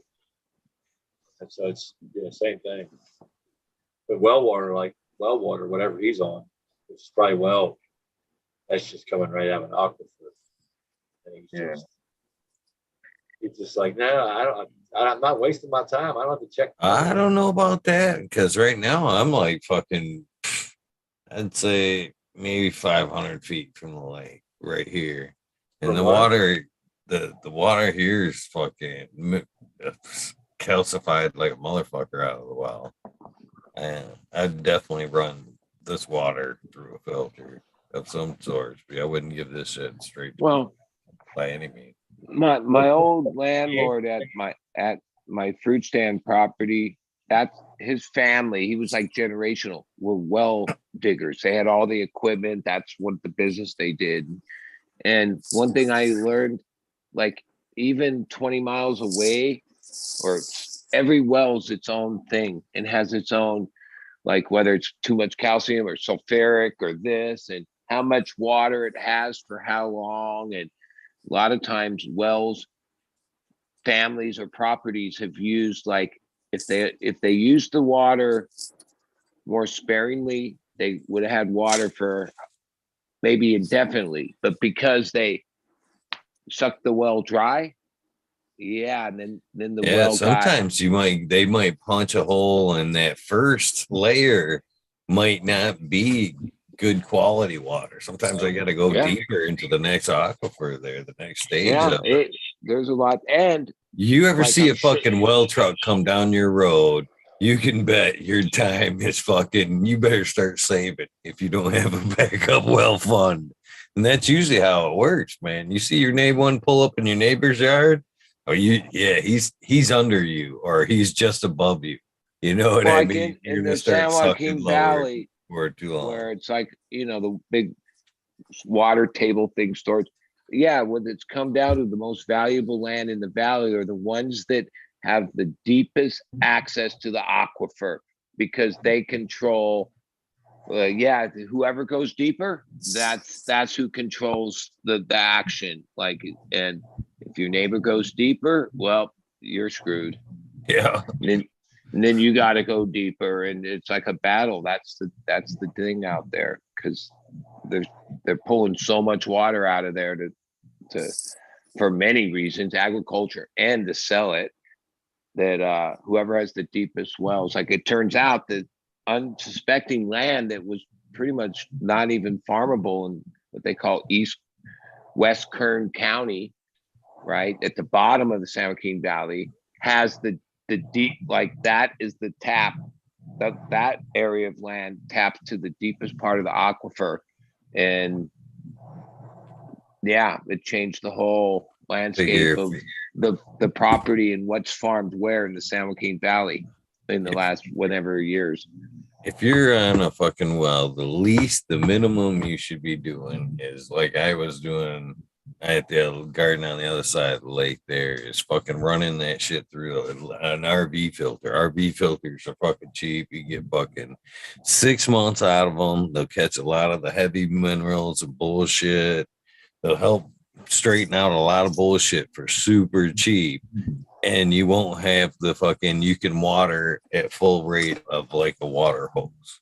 So you can still fill things up just as fast as you did before. You won't have the waste and the time of the reverse osmosis, that bullshit, but it will clean up that well water quite a bit and save a lot of time and hassle. Ozone. People chase a lot of fucking. That's the funny thing. Since we talk about water, I've seen a lot of people myself chase their tails and looking around for fucking problems when it turned out to be the fucking water. You know what I mean? Oh, this is wrong. Oh my god, I'm fucking chasing all kinds of answers when they should have looked at their water source first, because that was their problem. And my water's fucking, what I call, that's $12,000 water system. So, I'm not saying your water. Water's I'm not clean, like pointing my finger at you, dude. I'm just saying and that's like a thing where like place to place, region to region, even in city to city, the water and it differs. Like there's the natural part of it, there's the companies and my arms are so sticky. I never use RO. I've always used tap water. I've had a few friends that set up RO things for years and then finally went back to this tap water. I think I don't know. It probably has some of the it's not chlorine, it's chloramines. That's part of public water, but it's never given me a problem. And it's probably in the scheme of decent water supplied by companies. I live in Southern California, whatever, probably pretty decent. It's not but then you could go to another place and the water they're serving is terrible and will kill your plants. Well, there goes in larger surface area with living soil, because farmers who grow hay to get their pH to where they want it and the neutral spot they want it, they just add lime. Well, I mean, even I saw this documentary about life in the San Joaquin Valley, and it's not just the immigrant camps, it's the housing and everyone. They all have tanks and water delivered by a company to use as plumbing, drinking, all this, even though this trillions of gallons of really good water is used to water all the crops, right? The water quality is so bad in the systems in these little towns that aren't that little. I mean, they're sizable, that every person gets a weekly delivery from a tanker and has these tanks outside their house. I'm thinking, that's crazy. How is it that the huge amount of the best water that they can get goes into agriculture, but the people living there have to have water brought in by a company that the city pays for? Because I can't. This is the place where you've probably seen Sweet justice on viral, where you can light the water on fire. That's in these areas of the San Joaquin Valley, and somehow whatever they've done there, the water table that's local is so toxic that it catches on fire and does other weird stuff water, too. man. Go drink the fire. Oh, from fracking or whatever, right? Go drink the Yes. Yeah, it's some bullshit like that. That creates that too, and just fire water. Well, let's Eagle. Let's give it an ounce away. Of course, when this is ready, like I might push it. Fuck, it says the 22nd, but I might push it another week. 29th, maybe I'll harvest that. So like maybe I'll send it out beginning of June 10th ish. So anyone in Canada, let's it has to be Canada, man. It's legal. We can give up to 30 grams away. There you go. Zero. We need that number, buddy, or Rez. This time, from 0 to 320. Yeah. The number watch. I got you. Where is that? Oh, I put one in. There you go, buddy. Beat you this time. All right, for you guys in chat, Canadian only. I like that number. 0, 320. Minute and a half from start to stop. That's a good number. Thank you, I wonder how many there are, right? Maybe 8. Major. There you go. Yeah, We'll find out. 1 in 10 chances. That was good. That was Hillbilly. So good. It'd be funny if it was Hillbilly. That'd be funny if it's Hillbilly. Oh, I got her that time. I heard it. Mountains are blowing up. Somebody got it.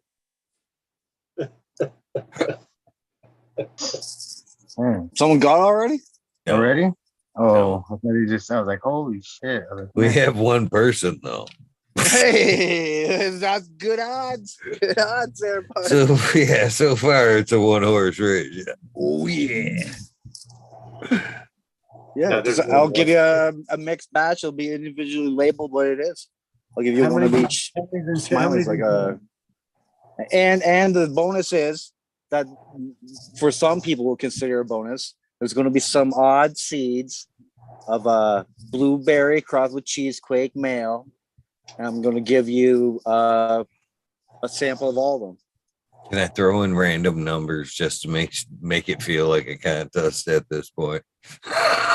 No, just let them win. But you win by default. First time in history. All right, I'm gonna shut I'm turning off the timer. No, they can't use that hurry up. Get your number in there. Well, like if it stopped, then I have a comment to make because, like, once we declare the number, like, dude pretty much hit it, but not quite. It's yeah. I was like, oh, he's somehow telepathic. Almost, you know, no one could have defeated him anyway. Right? He gave up like mid-number. He was like, yeah. Like actually read it wrong and thought that he hit the number. You know what I mean? Like that's when he said, "Oh, somebody got it." That was 88. It makes sense, yeah. But the number was 188. 188. Are we already over? It's over. Yeah. Well, when we it has said to be the same guy who won the mushrooms. When it said only Canada, neurosis and psychosis won the last. It limited. I'm pretty sure he's Canadian. Field. Yeah. So if he's still up, California is part of Canada, man. Hey. Well, I mean, Canada's had this. How many years have you had the postal law like the way you have it for a few years now, right? Where you could send people can send more than a decade for some of us. We're advanced. Grape says he's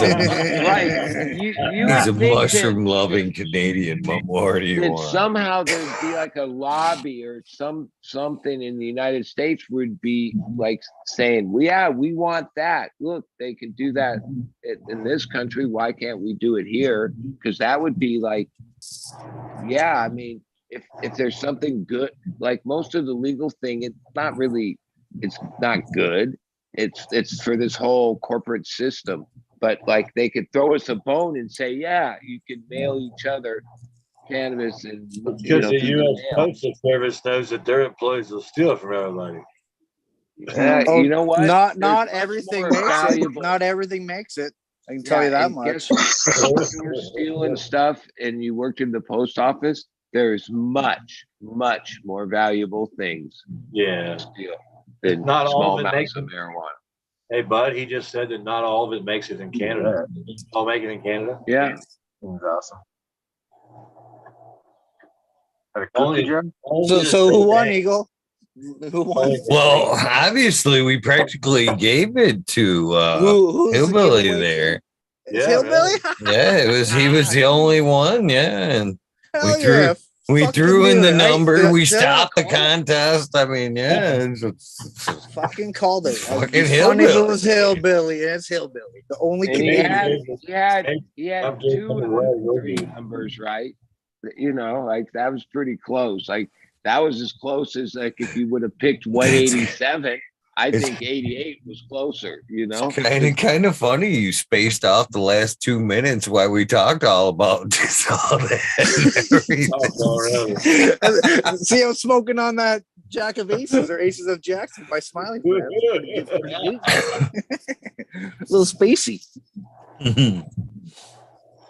We jab talking over there. Plus, it's been a while since I've had real good fresh weed like this. Like most of the other stuff's been, you know. Oh, it's only bought one weed. That sucks, man.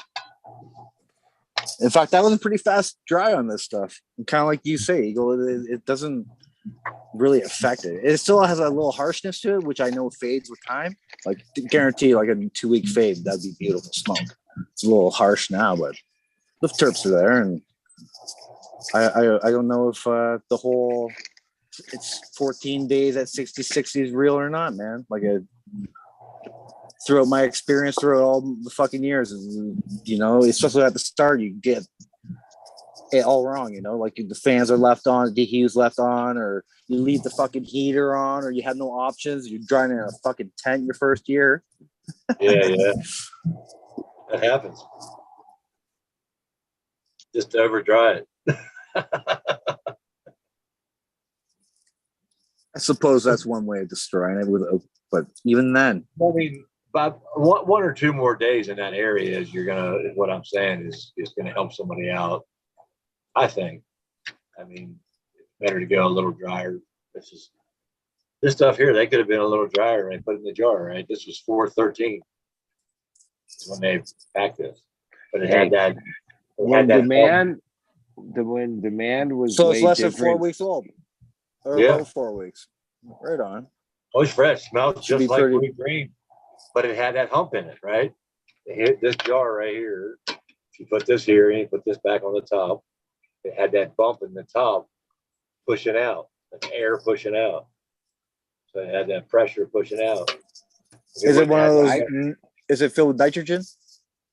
One of those. No, but they would make a lid that would let the air out, but not let it suck back in, breathable.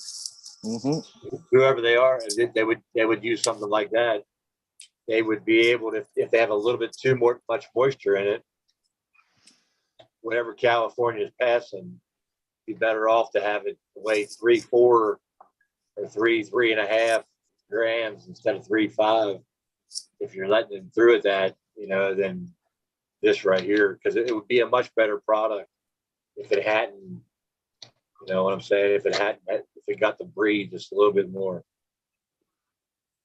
So whatever two-way breathers the guys are out there using, if I had a company, I'd want something that this thing here was allowed to breathe out, right? Like a little micro filter, micro pour. Yeah, some kind of mesh technology that they're making. You got stuff like that with mushrooms, right? You got filters that even 1 micron filters. Well, like syringes. The syringe house, filter. right?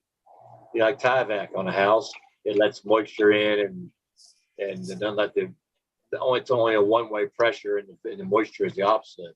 Let's vapor out, right? Something like that. I'm sure they're already being made. That's Companies that they're still buying this cheap shit when they could buy that and have this short tight. They just got to figure out their technology for whatever they're doing. Getting so close because this company gets it right on the money sometimes, right? But most of the time when it's really good is when you open the jar and this white top is busted free. And when you go to open it, it's already busted free. It's like that one's fresh the whole time. It's fresh the whole way The through. nitrogen seal, though, it's like fucking once you break that seal, it's like numbered. It's like before it literally crunches into powder too. In my Really? experience, yeah. It's a race. Yeah. It's a race. I Smoke love the before smell you of Blue start. Dream, man. Blue Dream's such a good smelling, strain. It's just, That's a classic for sure. it's that blue. It's in the background, right? It's like that same. It has that same flair that Jack Herrera has. Like that, Smiley said, "What's this? What's the flavor?" Urinal. But it's like that. Whatever that heavy lime lemon is in the background, right? Like in that some of those NL5 had a. I've had through things. Some of those NLs had like that in the background. And that was one of my favorite strains. What are you smoking on, bud? Well, actually, I'm rolling apples, banana, but this like in turkey bags, like pounds, for maybe over a year. They're moist when they're right where we want them when we put them in the bags, but we've been adding these like silica packets for the last year, which it does it like when pounds sit for a couple weeks and they start to oxidize. These silica packets in the pounds, it keeps that from happening, but doesn't add any moisture. Like it's not Bovita. I'm not even sure. My partner, he explained to me the concept of why he thinks this works, but it seems to. It's not so much lately because demand's up, things don't sit around. But last year, like sometimes you'd have to hold things for a few weeks, a month, and things would start to oxidize a little. Right? You're using regular silica packs? Yeah, we buy them by like the 10,000. So nothing that the two-way breathes, just the one way. And like I don't know what's in it. It looks like beads of silica. I've never cracked one open. But they're like, sometimes you buy things and they have these in them. Like, I guess to keep it, I don't know. It's not like it keeps it dry. That's not what they do. They don't absorb moisture. That's not what they do. Yeah, I'm not sure what a silica pack does. It's desiccated, dries shit out, right? Yeah, but if they're better than Bovita or what was the other one? What's the one in the white pack? The Integra? What's it called? I think they're all the same, aren't they? Integra, is that what it is? Oh, the Integras. Yeah. I noticed with the Bovita though, I noticed some of that paper smell on the weed. Like a paper would smell garbage, unless they want to sponsor me, they're garbage. Just kidding. No, but I'd have to disagree. No, these packets don't take in moisture. Like it's not like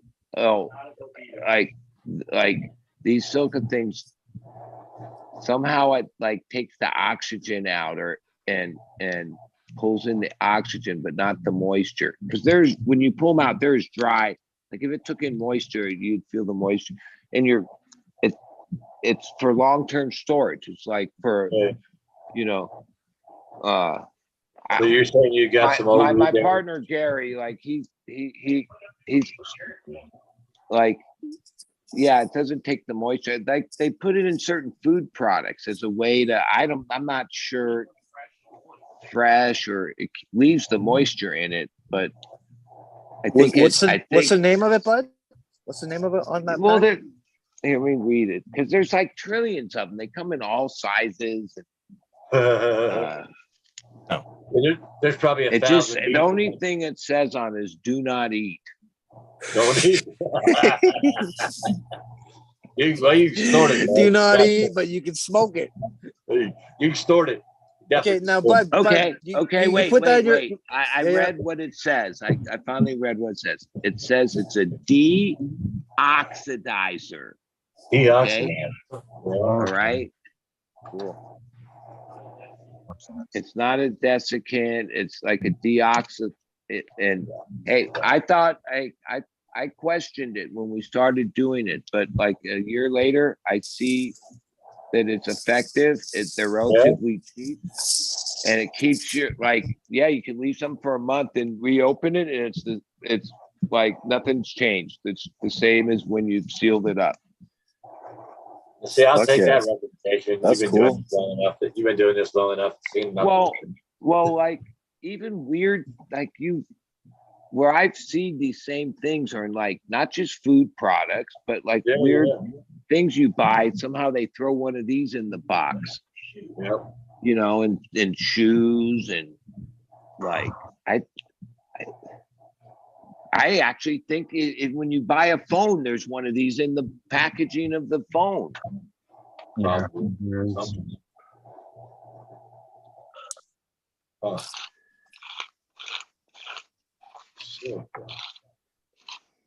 You'd be interested to know like how it gets rid of the oxygen. What kind of chemical reaction? Well, I've never Just opened it, but absorbs like it for whatever reason, it feels slowly. like it's like some kind of silica beads. They're like and when you press on them, you can crush them. I mean, I could open the thing and look. No, don't do that. For science. Hey, why don't we eat some and see what happens? Send me a Smoke pack it of first. oils. Smoke it first. For science. See if it tastes like your weed. You gotta smoke it and see if it's Just Robin don't steal them Turks. because we don't want your dogs to eat them. See if it's Like, Robin the Turks. bottom Smoke line it. is this plastic thing that's sealed in You seems just like opened a it's, wormhole, man. yeah, that's what it is. It's like dry ass silica beads, like kind of like glass. Oh, you're melting away.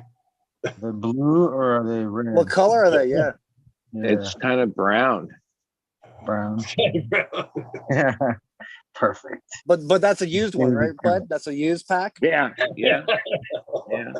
Do you have a new pack? Get a new pack. See if they're different colors. Yeah, I don't have them here. They're any of them that are, I could pull them out of a bag is where they end up. They get put in the bag at the other spot. Right. But supposedly there's not like a expiration on it. Like I don't know. We should type in oxidator. It's probably I just wouldn't want to be that guy who opened up the 10,000 pack. You know, like it must suck all the oxygen out of the room, man. That 10,000. It was a slow reaction. Suffocates at night. This was slow. Suffocate yourself because the rooms are tight. Wait. There we go. Let me at least have some For science. Here we go. Bud's getting right into her now. Uh-oh. Here come the white papers. Yeah, bust it out. Breaking up this banana god OG. Is that what it is? Yeah, the banana god times OG. But I showed that big nug was. You grew that? Yeah, it's the one that Bud crossed on accident. Yeah. What's it taste like? It's funky as fuck. It's hard to explain because it smells like a glue from the paint shop. And you guys don't know what the paint shop is because that's next to the upholstery shop where my dad used to work, or the shop my dad owns. I know what they smell like, mother. It smells like the glue that they would put the liner on the golf cart, all the carpet on the golf cart. Crazy. Like the tennis ball. Smells gluey. Oh, glue as fuck, bro. Like glue With a cock, gluey cock. You should call it gluey cock. That'd be a funny name for it. Brand new carpet. Like fresh interior glue, like the interior glue they use for It's a tennis ball, right? Is it a tennis ball? What was that? It's still pretty fresh though, right? Ball. Is it like a fresh ball, fresh can of tennis balls? No, not at all. It smells like interior glue. That's the only way I could explain it because I actually worked with that shit for years. What are they barking at?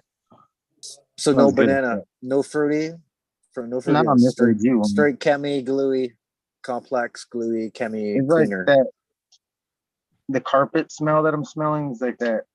That's the industrial glue smell, and I guess there's some banana, old fermented banana, maybe like on the back end of that smell, that weird. All right. I Googled it. There was like a trillion options. But hey, guess what? This major hydroponic supplier has them. They're called Harvest Right oxygen absorbers. Same thing, some different labeling, but this is what it says. Oxygen absorbers are used to protect packaged food and other products against spoilage, mold growth, color change. And that's what our thing was about, the color change. When I say, like, yeah, nice green weed, a couple weeks later would start to not be brown, but it would start to change a little. Loss of nutrient values, insect damage, and loss of quality. By removing residual oxygen inside the packaging to below 0.01%, this 300 cc oxygen absorber permanently preserves packaged food without the need for food additives, preservatives, or without the need for vacuum sealing, right? Fuck yeah. There you go, bud. That's fucking And they pro are tip like, of the it's fucking year. not like oh, it's, yeah. hold seems, on, boys. Everyone. Like, oh, fuck. And these things are like, well, they're Come charging $16 for 50 of them, right? But oh no, you can buy boxes of 10,000 for whatever. Bovita That's awesome. packs, and we used to use those things.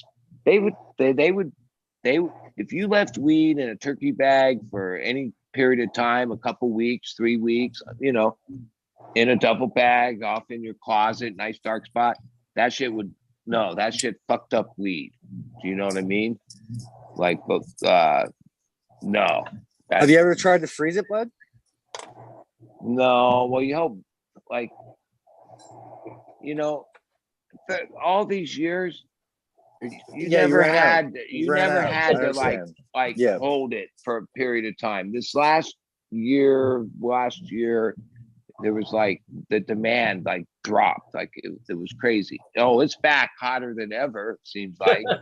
But you know, we'll see how long that lasts. But and that's when we I don't know, my partner Gary somehow all of a sudden there was these little packets in the shit, and I was like, what the fuck's up with that? And he was like, yeah, da da da, and he explained they don't, like it says, it's not it doesn't pull in moisture, it just pulls in oxygen. Okay, well, oxygen is really like what degrades everything, whether it's metal, wood, weed. Oxygen is like fruits, vegetables.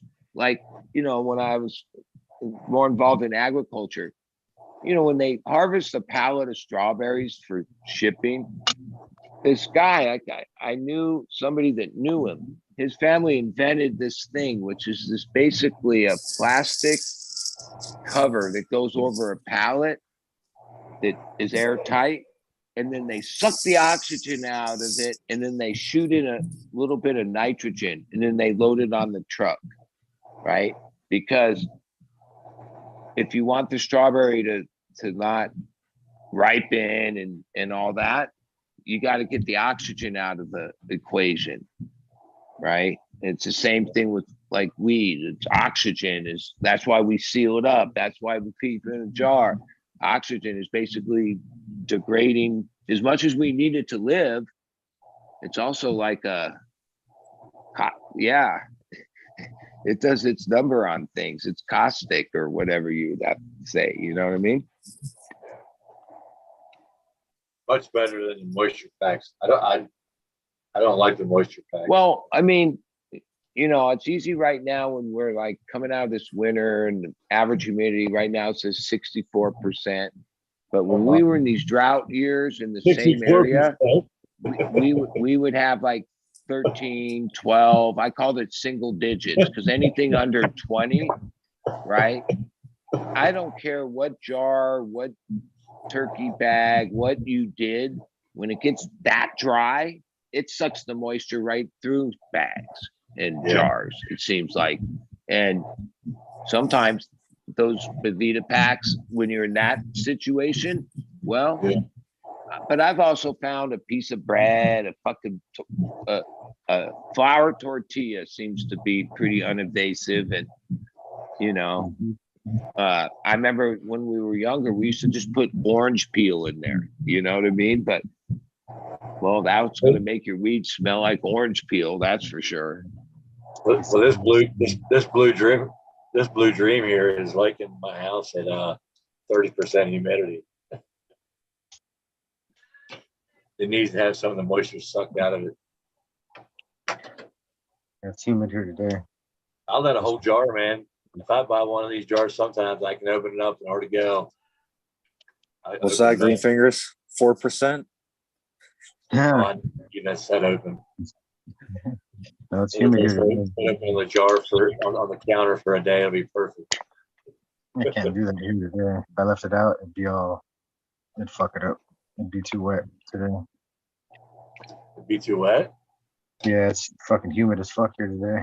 Like Oh, I left some well, I mean, out and it's too I mean, it moist crazy now. me, but look at the we're skin. in won't snap. what's nicknamed June gloom, because usually it happens in June, but the fog rolls in like every afternoon, and today it never burned off.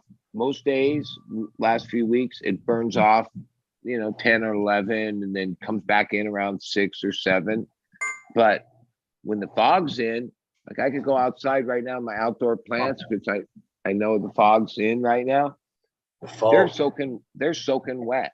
Like it's not raining. There's no rain, but you there's got so fog much. there? Well, I'm only like 15 miles away from the ocean. So yeah, That's the awesome. fog comes over the hills and Cool. and It's nice. It's nice. It's semi-coastal, take me a half hour to get to the beach, but the fog gets here pretty quick. Because it's not like the Bay Area. Like when you lived up there, that in the city especially, the fog will you could watch it totally envelop the whole city in like 5 minutes. It like rolls in like crazy, right? Across the bridge into the city. Here it's a little slower. But most days it burns off. Some days it doesn't burn off. Today it didn't burn off. Plants look praying and they felt the sun, but it never really was sunny. It was just always overcast. Well, what's your elevation where you're at? I don't know. My house is on top of this mountain is probably like 15 to 2,000 feet above sea level. Like you say, you can drive 15 minutes, 20 minutes from San Diego and get some elevation quick. Well, I live in the hills of San Diego. Yeah. I've driven through them. I'm just saying that's a nice area. I've never spent much time in the hills, but I can imagine. So it didn't go the whole way away today in the fall. That's nice. I like those days. That's kind of like Northern California in late summer. Yeah, there's when I moved here like 20 some years ago, to me it was the closest vibe to the places I lived up in the Bay Area. Yeah. Down here. Like even my little city that nothing ever changes in. Like I think it's a paradise. Like I'm not from here, but been here long enough to call it home. I'm lucky to live here. It's a special spot. It's got greatest climate. Just what's the temperature? Well, like one of our claims when you drive into our city on our sign is 70 degree annual average. If you go to a farmer's almanac and look up this map of color codes, there's only a couple places like dots around the world that gets to claim this 70 degree annual average. Year round is annual 70. Oh, it does get cold. It gets hotter than that, but annual average. A lot of them, like where they grow the best tomatoes in the Mediterranean, and some of the places over historic had the best like agriculture areas that had like of course that temperature. Some in Greece and in there's some in Greece and in Italy. You can see it on this Farmer's Almanac thing. And there's Fallbrook. one You of can these grow dots. tomatoes year round, man. You can grow avocados there. We can grow not this year. This year we had like a harsh winter, but most years, That cold. yeah, you can. There's never really. Mike froze up Yeah. on us. Oh, I mean, Taking as a much break as you from can Southern do all those California. things, the most That's profitable the operation of greenhouses are like what you call nursery plants, like all the stuff that gets distributed to Home Depot. Use And those for a minute. like there's this is greenhouse after greenhouse, and these guys that operate, they got it down, they pump that shit out. That's like printing money.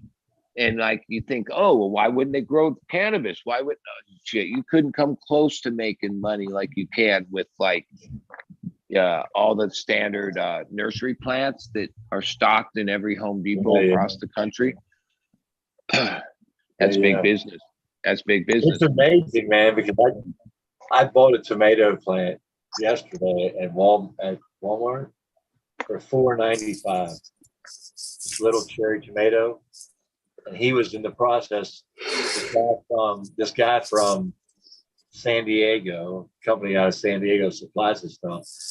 He had 2-3 trays of all the stuff he's stacking up of all these tomato plants that were no good anymore. And I was looking at him going, man, I could get a bunch of those regoing real fast. So you're saying, that's where he's from. That was whatever that big company is that supplies those guys. Starts with a B. Bonnie. Bonnie, there you go. They don't give us no shits either about throwing them away, man. They just fucking cut more, send more. I said, what do you guys do with those? I probably should just walk down to the truck and waited on him. Hey man, instead of throwing those away, can I take one of those? Hell, I took him as cuttings and rerouted them, right? I don't even think they do that. I think they go right to the dumpster.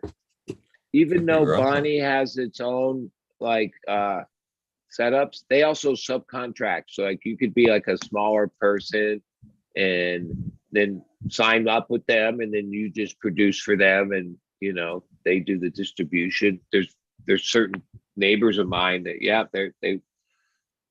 they put up their little billboard or their banner, and they're working for Bonnie. And there's a couple other companies that are similar type thing. You could tell these plants right here, they just needed to be under a double.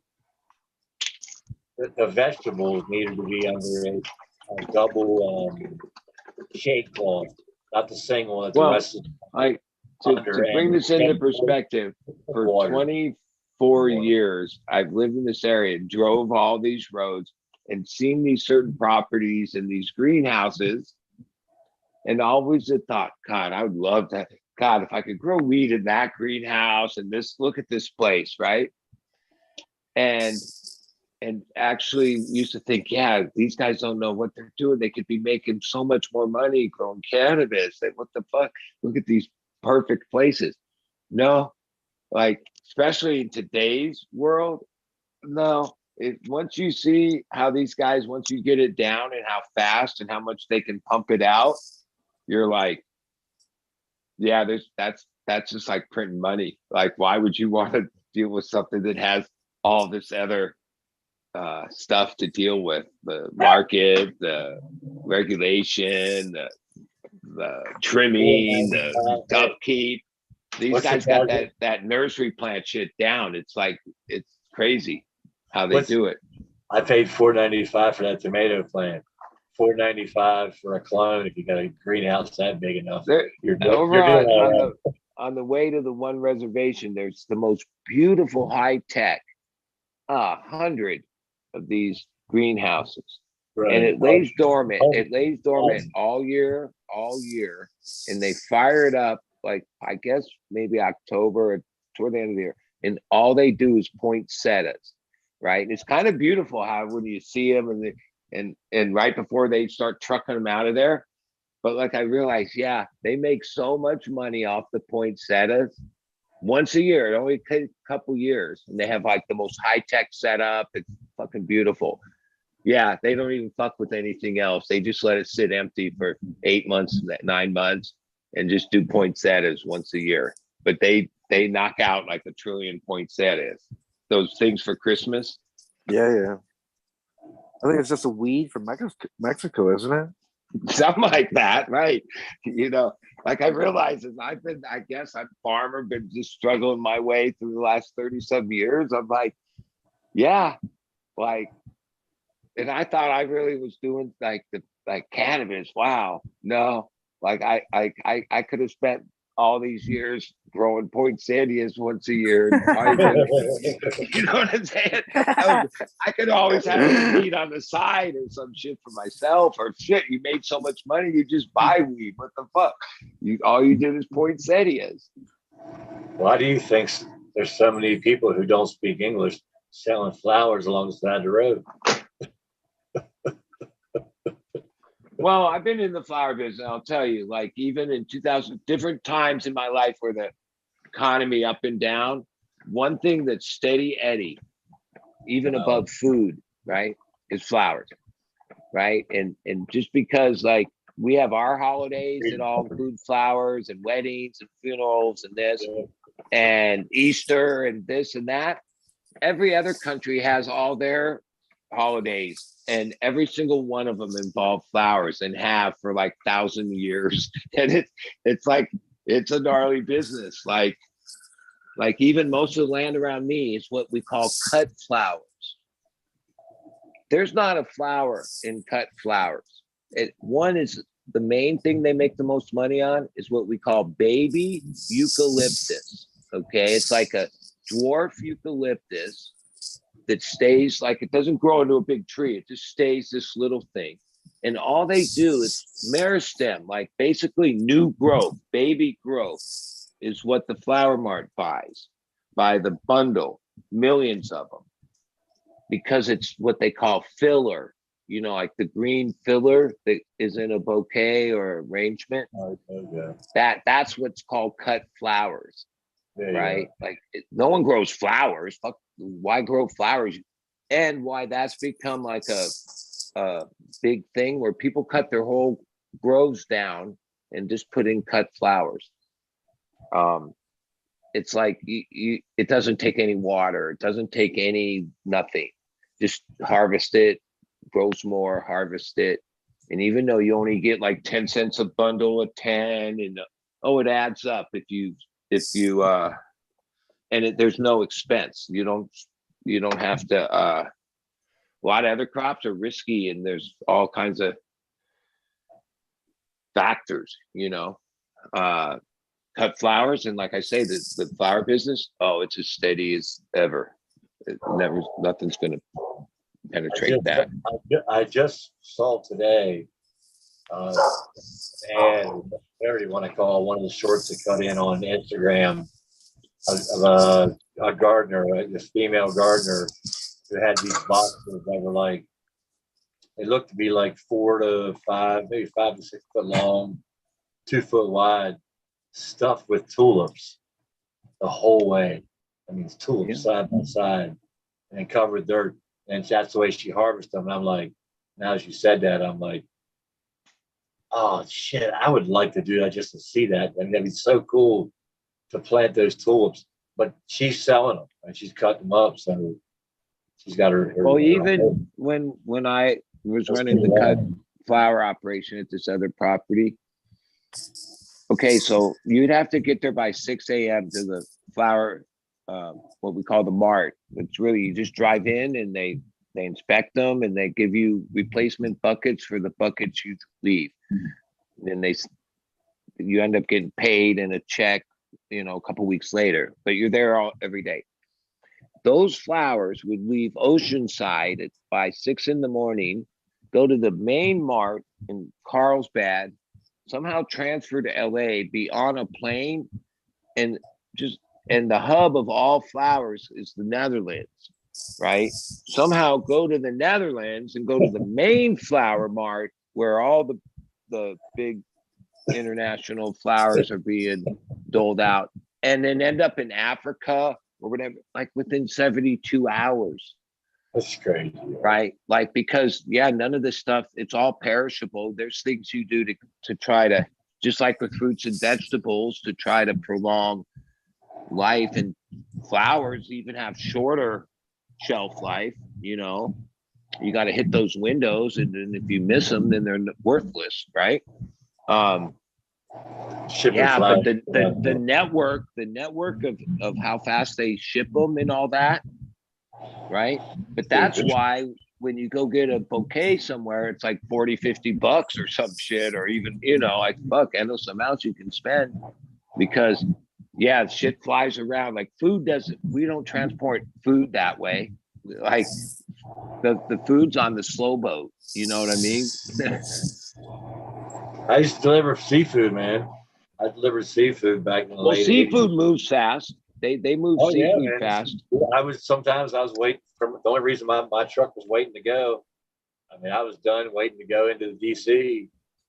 The only thing I was waiting on was somebody to pull in from the airport who was bringing in a Norwegian salmon. And it just come off the plane. They're waiting for the fresh load to come off the plane. Plane land, they're just running in from the plane with whatever we got. That's what I was like, oh shit, somebody just pulled this out of the water yesterday, and now it's in this ice inside my truck, going to a restaurant inside of DC somewhere.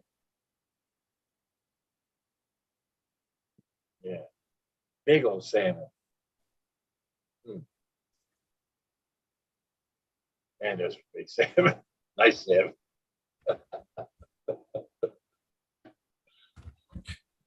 So they move that shit around. It's like, but it's just, I'd want my seafood truck. I'd wait on salmon, man. They'd be like, gotta wait, the salmon's not here yet. So you'd pull in, the box get thrown on the truck, 2 or 3 boxes, whatever it was, whatever the salesman had sold for that delivery. They're going to get rid of the rest of it. But, that quick, just,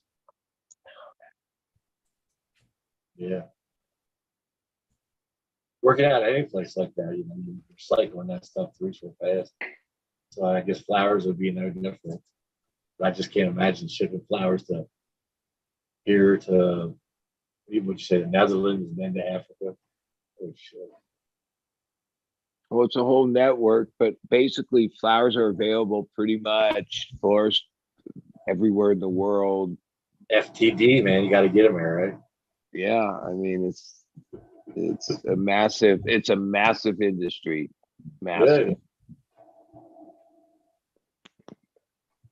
Well, there's planes flying everywhere, so somebody making room for cargo on something. Well, one, I mean, what's different about that in food and vegetable or production is it's much less regulated, right? Right. And it just flows. Where Right. like if you were a farmer, oh well, let's do citrus, or like here, I forget how many years ago, but there was like some medfly thing where they quarantined the groves and did this thing. Well, that wiped out like all these, like those people never came back. They lost their groves. That part of the remediation was they had to pull out all those trees and plant new ones. Well, they never planted new ones because there was like no money in it to begin with. You know what I'm saying? Same thing happened with avocados. This town's known as avocado capital of the world. No, there's no groves here no more. It's all cut flowers for various reasons. And, where do we get our avocados? Well, if you buy avocados at a grocery store, they all come from Mexico. All right. Even 10, 15, 20 years ago, maybe 90% of them came from the USA. Did you watch that documentary on Netflix about all the different industries, and avocado being one of them, about how where the water, if it was on it, I haven't watched Netflix in a couple of years, but I used to watch documentaries on all this stuff that was pretty well done. That was one of the ones that they did was and the guys in the Southern California were saying why it was the way it was. And they showed it how when NAFTA came, it opened up the market and allowed more of the market, and then certain things happened with the water and in Southern California. A lot of them. Well, like I live a Right, mile like, from Riverside County, right? And yeah. in Riverside, right when you drive over, the citrus, grapes, avocados are thriving, miles of beautiful growth. They have an ag rate, an agricultural water rate, right? Okay. So if you're a farmer, you get water dirt cheap because that's what it takes to farm. In San Diego, through politics, it's a long ass thing, and it started like 30 years ago with like 20 years of cheap ass water. But that also included this other thing that was going to happen in 10 years ago, which basically there's no ag rate, none. So like if you live in the Carlsbad at the beach, you pay water same price as the guy that has 1,000 acres of citrus. Well, there's no more citrus in San Diego. Like it wiped out all that because not only is the water rate, avocados used to only need to water the groves like 2 months a year because they had natural rain and like that. Over the last so many years, because of the change of weather, it's more like 8 months a year you have to water. Wow. And there's no more avocado groves. So, and if you follow the politics of it, you could go back and, I'm resident of San Diego County and kind of know how we don't have like very much industry or nothing. We have the military, that's a big part of it. But agriculture, we used to even have dairy, cows, big 20 years ago. But agriculture was what do you call it, GDP, like up in the top 3 GDP things for San Diego for decades. And all these changes, it's not even in the top 10 anymore. It's just dwindling down. But the politics of it is the growth of the urban areas, more condos, more people, which is important to the city's whole thing. That takes more of the water. So instead of like going, let's give cheap water to farmers. We make money from that. That's good. Oh no, we don't have that water. They got to pay as much as these other people because we don't want to waste our water on crops and stuff like that. We need it for condos and apartments and that like that. We would rather that's where it's buy at. our beef from Africa with our flowers. Like that. So like I've lived in a place when I first moved here, like what people called avocado business was green gold. It was like green gold. Yeah. Right. Like it was a massive thing. People retired from being engineers and stuff and had like 5 acres. That's very small in agriculture, and had some avocados, and they would be making a good amount of money every year. No, by the time you pay a packing house, pickers, water price, you lose money growing avocados. Take a guess at what this Canadian boy just had for a little midnight snack. Classic fucking Canadian boy. Maple syrup on pancakes with peanut butter. Oh, that sounds good. That really does sound good. Homemade pancakes too, from scratch. You have the real maple syrup, right? The real maple syrup. Not only that, this stuff came from my sister, not even from the industrial maple syrup. This is straight up homemade maple syrup from my sister. Yeah, I once saw, I think it was on Netflix. It was about maple syrup and stuff, but I saw like an operation where they tap the trees, like they put this tap in and then they collected Red all lines. Yeah, that's a fucked up. Thing. But you know what's more fucked up? In Quebec, there's a whole, you have to supply all your maple syrup to this one company or this corporation, basically monopolized. And they store all the maple syrup in this one factory. And then like $50 million worth or $15 million worth of maple syrup was stolen because no one knew. Like they have so many barrels that they didn't anticipate someone just taking the barrels and returning them with water. They took out the maple syrup, 15 million or $5 million worth of maple syrup. Something crazy, man. Yep. Got that gold, man. That's gold. Guaranteed sell it, right? Everyone guarantees sell. Black gold. That's coming out of the gold stores right now. That's where they're selling it. All right, guys. I think we're gonna wrap this one up. I am whooped. Yeah, I'm fucking whooped too, especially after eating, man. I'll be the first one out. Remember, if you dare grow an auto, but it's easier to kill one. You'd feel better. Peace. Thanks, Major. Appreciate it, brother. Bro. Shit there. Yes. I think he's froze. You froze? I think he's froze. I think the Major's froze. Well, I'm not froze. I'm running for the door. Thanks, man. Appreciate it. Thank you, Rez. Yeah, man. Thanks, Eagle. Bud, good seeing you. Good seeing you. Good seeing you all. Have a good weekend, everyone. Green fingers later. Server. So far. I'll see you guys. Thank you, All right. Eagle. Appreciate you, Bud, for popping in, man. Yeah, I enjoy it. And it's early. I like the early stuff where I can, like, I realize, oh, it's only 10:30. I can still get stuff done. Yeah. Yeah. Have a good one, everyone. You too. Oh, I'm sorry.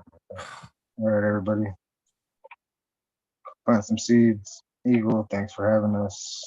Fucking long drive. Felt like, is it a long show today? Like, yeah, it's already 10:30. Feels like an hour or two over. Yeah. Oh, yeah. Dangerous ride. One-eye drive. One-eye drive. Oh, shit. Allegedly. Allegedly, yeah. I wouldn't drive like that. No.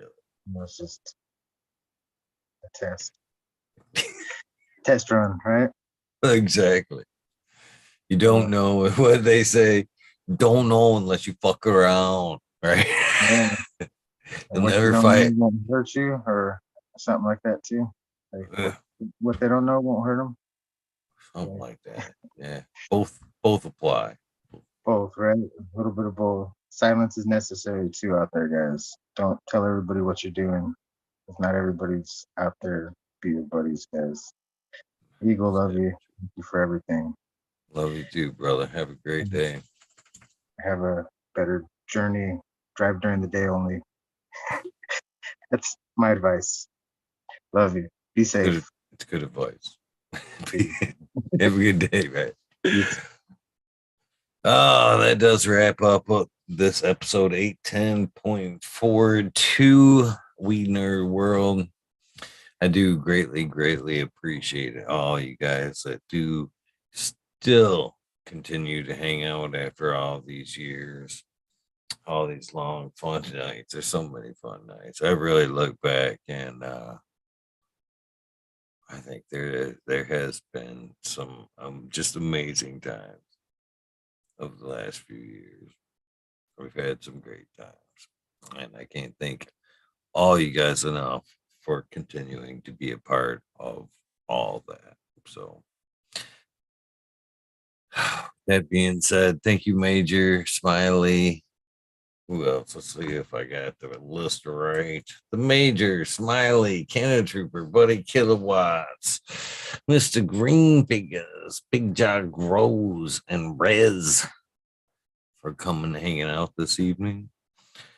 And for the rest of you guys, thank you as well. One last time, if this is the end of your day, your journey, please get some rest. I guess that might apply to most normal people. It is 1:30. If this is the beginning of your day, your journey, well, you're way up, way too early. Go back to bed.